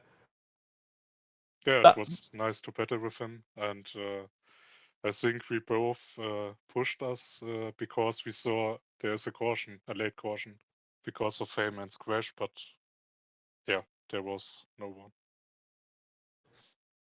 Yeah, but a great show you and David put on for us there in these last couple of laps because up front the race was decided pretty much after that caution, but you've put on a show for these last couple of laps and what a finish! Oh my, that was great fun to watch. Matthew, any questions for Kevin? What were you thinking when what just go through what I know you had no FFB and so on and so forth, but just what exactly happened? What went through your mind when you spun and recovered on the last caution, and then you spun again? Like what happened? How? Yeah, I'm still mental down about it, and I mean I practiced 1 week and wanted to win it, and in quali it was already closed with Lorenzo. Yeah, and then I got like no feeling in the car and just hit the brake pedal when I saw that I spun, and happily only the front wing was away. For you, Error. I just really upset for you because you could have really fought to the end after all your effort. Now you did a great job to defend the podium, so don't be so down yet because Yeah, you thanks. you still have a podium after 500 miles of Indianapolis, and that's something not to be upset about. Maybe one thing about the rest of the AMC season. I mean, despite that, for you, surely disappointing finish. I'm pretty sure. Yeah, you have taken the championship lead in the AMC. How are you looking forward to the rest of the season there? Yeah, I don't know. all in my mind was about the Racing 500, and yeah. So Alright, I okay. first need to take a break and look how it's going on. Okay, all right. Yeah, understandable. So, yeah. In case you don't have anything to add, Matthew, I suggest to leave Kevin for the rest alone for the rest of the evening. But yeah, great race for you. Really gutted for that result for you. But yeah, you've put up a great fight. So thank you for that show. Yeah, I'll leave you with with your thoughts and so on, and I hope you will have another strong showing next year. Yeah, we will see. Thank you. Hi. So, and to make the podium complete, how about adding Davide Zanini in here? Yeah, let's get Zanini in here. If he's available, because that would be awesome.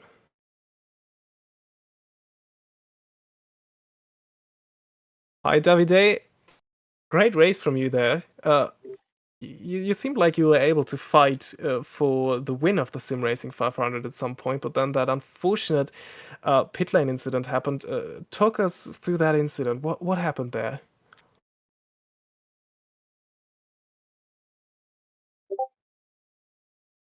Oh, Okay, he's having microphone issues. He'll be on in shortly. No yeah, all problem. good. No worries. Can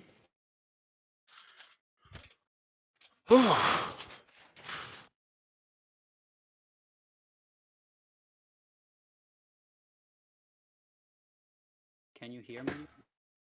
Yeah, we can. Sorry for that. All good, no worries. Yeah, about the race. Well, I certainly came in this year expecting to do a better race than last. That was pretty mediocre of a race. But I surely didn't expect to be this close to winning it.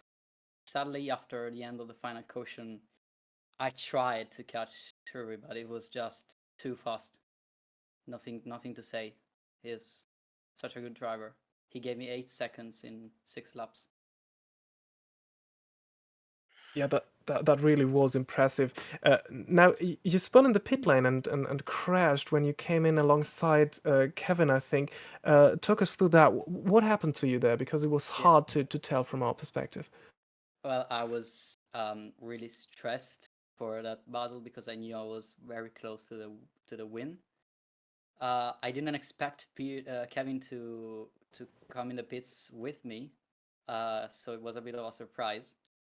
But then when I was right behind him, I thought, why don't I overtake him before the entry of the pit lane? And then I realized there was too little space, and it was just too dangerous for a move that made sense. So I decided too late not to overtake him, and when I hit the brakes too hard, I just spun, and unfortunately broke my front wing. Yeah, okay, that was very unfortunate. Yeah. I really regret that decision. I could have just sat behind him, and everyone could have. Sorry, everything could have went fine.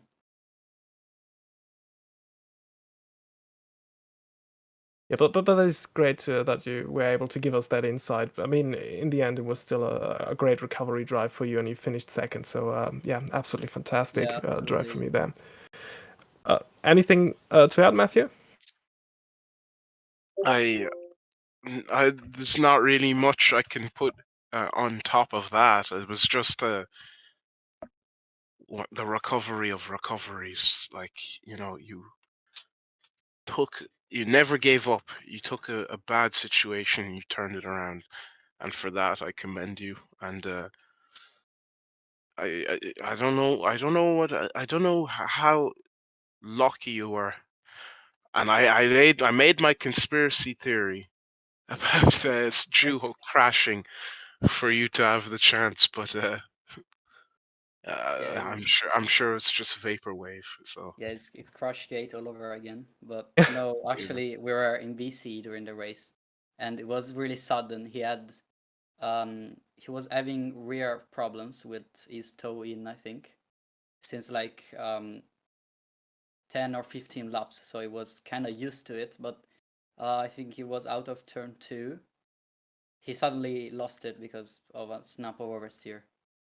It was very, very sad about that crash.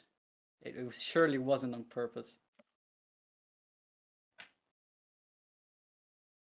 yeah, it was. We just needed something, at least something to fill the time, and I'm sure he would have been. He would have wanted to take those crucial points for his championship He bid. was in a very good position. So yeah, thank you for speaking to us, and well done. Thank you. Yeah. Thanks for your time. Enjoy the rest of your evening. Thanks. I Bye-bye. think David Yunt remains for now.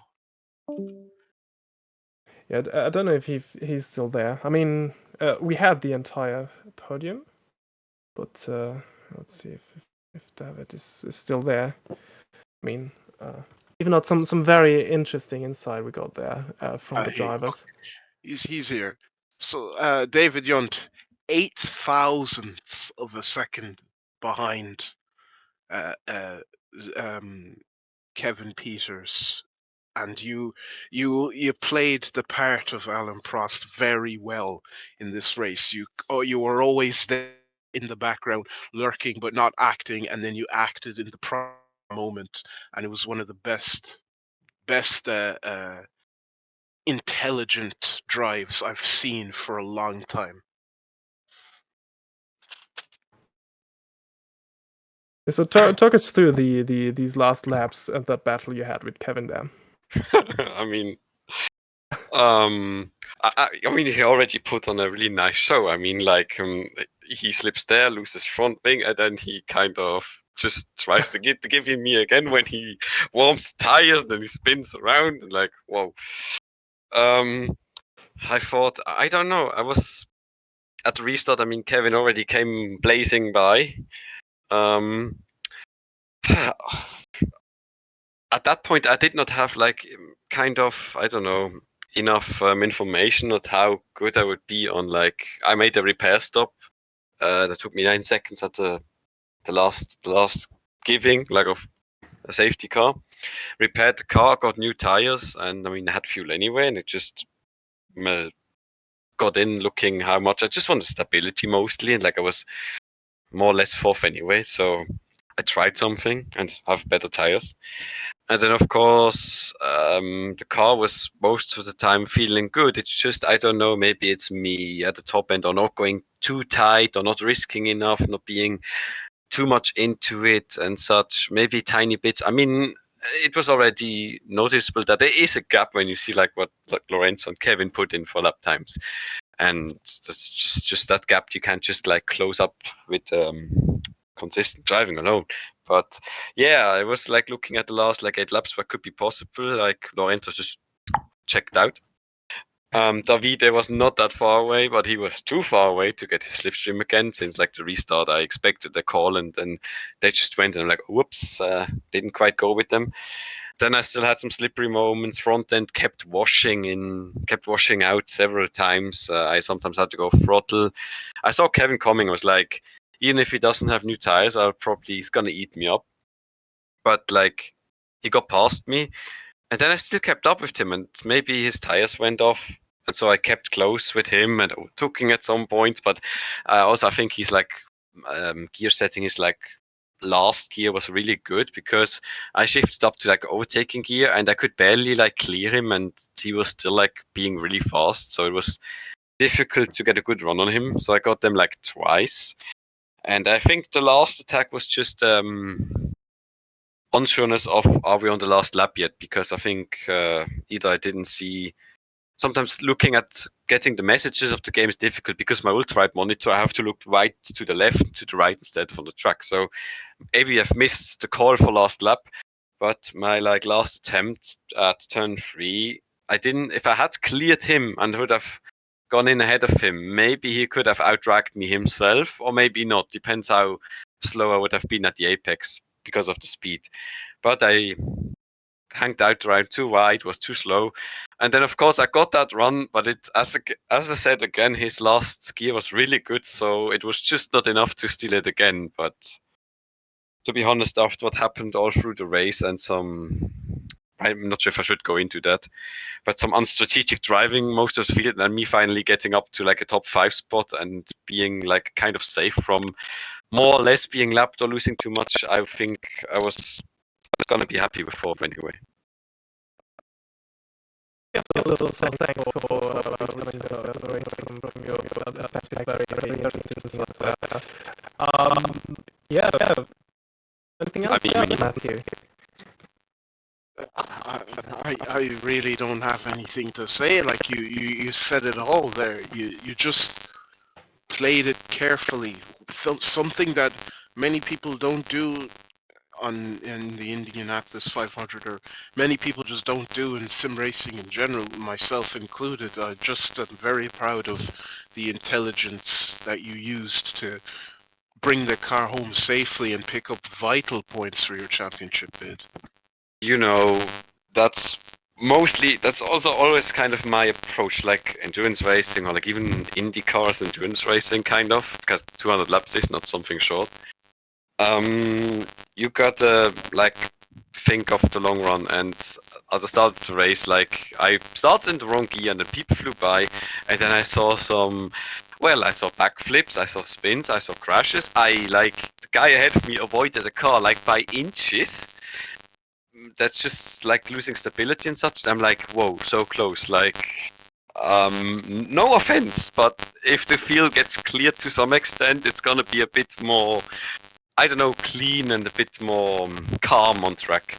So yeah, that's what got me also to be like close with Davide, for example. But like both, like maybe not being rather like a bit passive, a bit of conservative, a bit careful, and maybe not kind of extracting most of the speed in the setup, or maybe we're just lacking a bit. Davide got past and then away, but also, I mean, I don't want to really come with a stick and beat on somebody, but if I'm being told you're too slow, but you're not driving away when I'm in your draft, I mean, I lost Kevin, Lorenzo, Davide, I probably lost even in the draft because their stability was better in the turns, like Kevin drove away.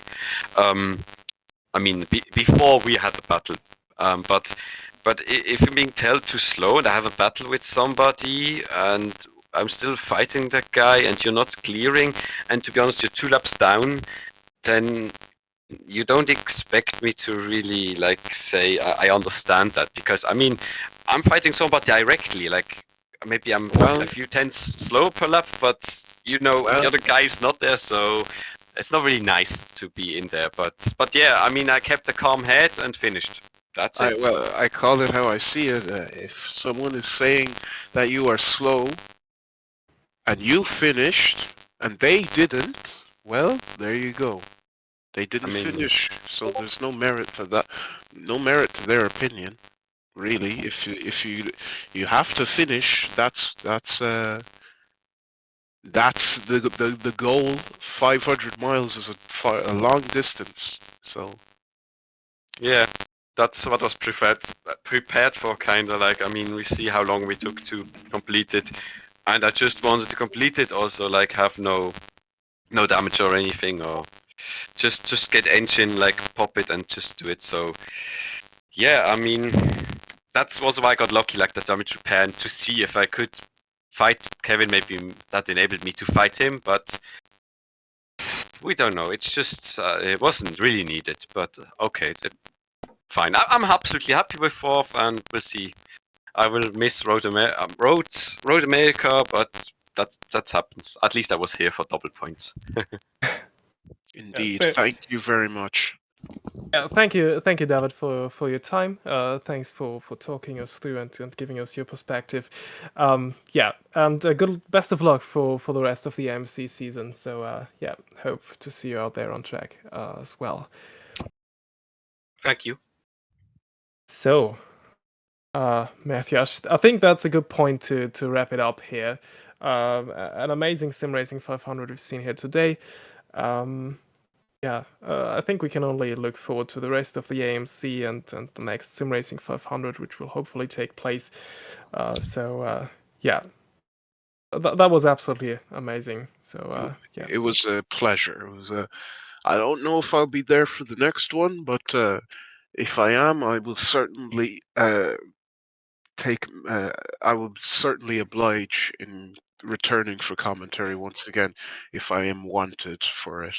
And it was great entertainment and great quality of racing, and really well done to the stewards and everyone involved in organizing it for making the right calls at the right time to give us that racing at the end. I was very worried at the end with the whole lapping situation and the front wing brake and all that included. So I'm very happy that it all worked out in the end. So I don't think there's anything more to add. So yeah, let's wrap it up here. Thank you all for watching and tuning in tonight. Thank you to IBOS for having us, and yeah, I hope to see you all the next time. Little program tip: in 2 weeks' time, we will have another great race here, which will be the WMSC race at Monaco here on this channel. So tune in for that as well. The WMSC is also great racing and great action. So yeah, I will see you guys there again, and yeah, I say goodbye for tonight. Thank you, and goodbye from myself and Robin. I have been Matthew Sibanyoni. Robin has obviously been Robin Ciuman, and thank you very much for watching. Oh, thanks. Goodbye.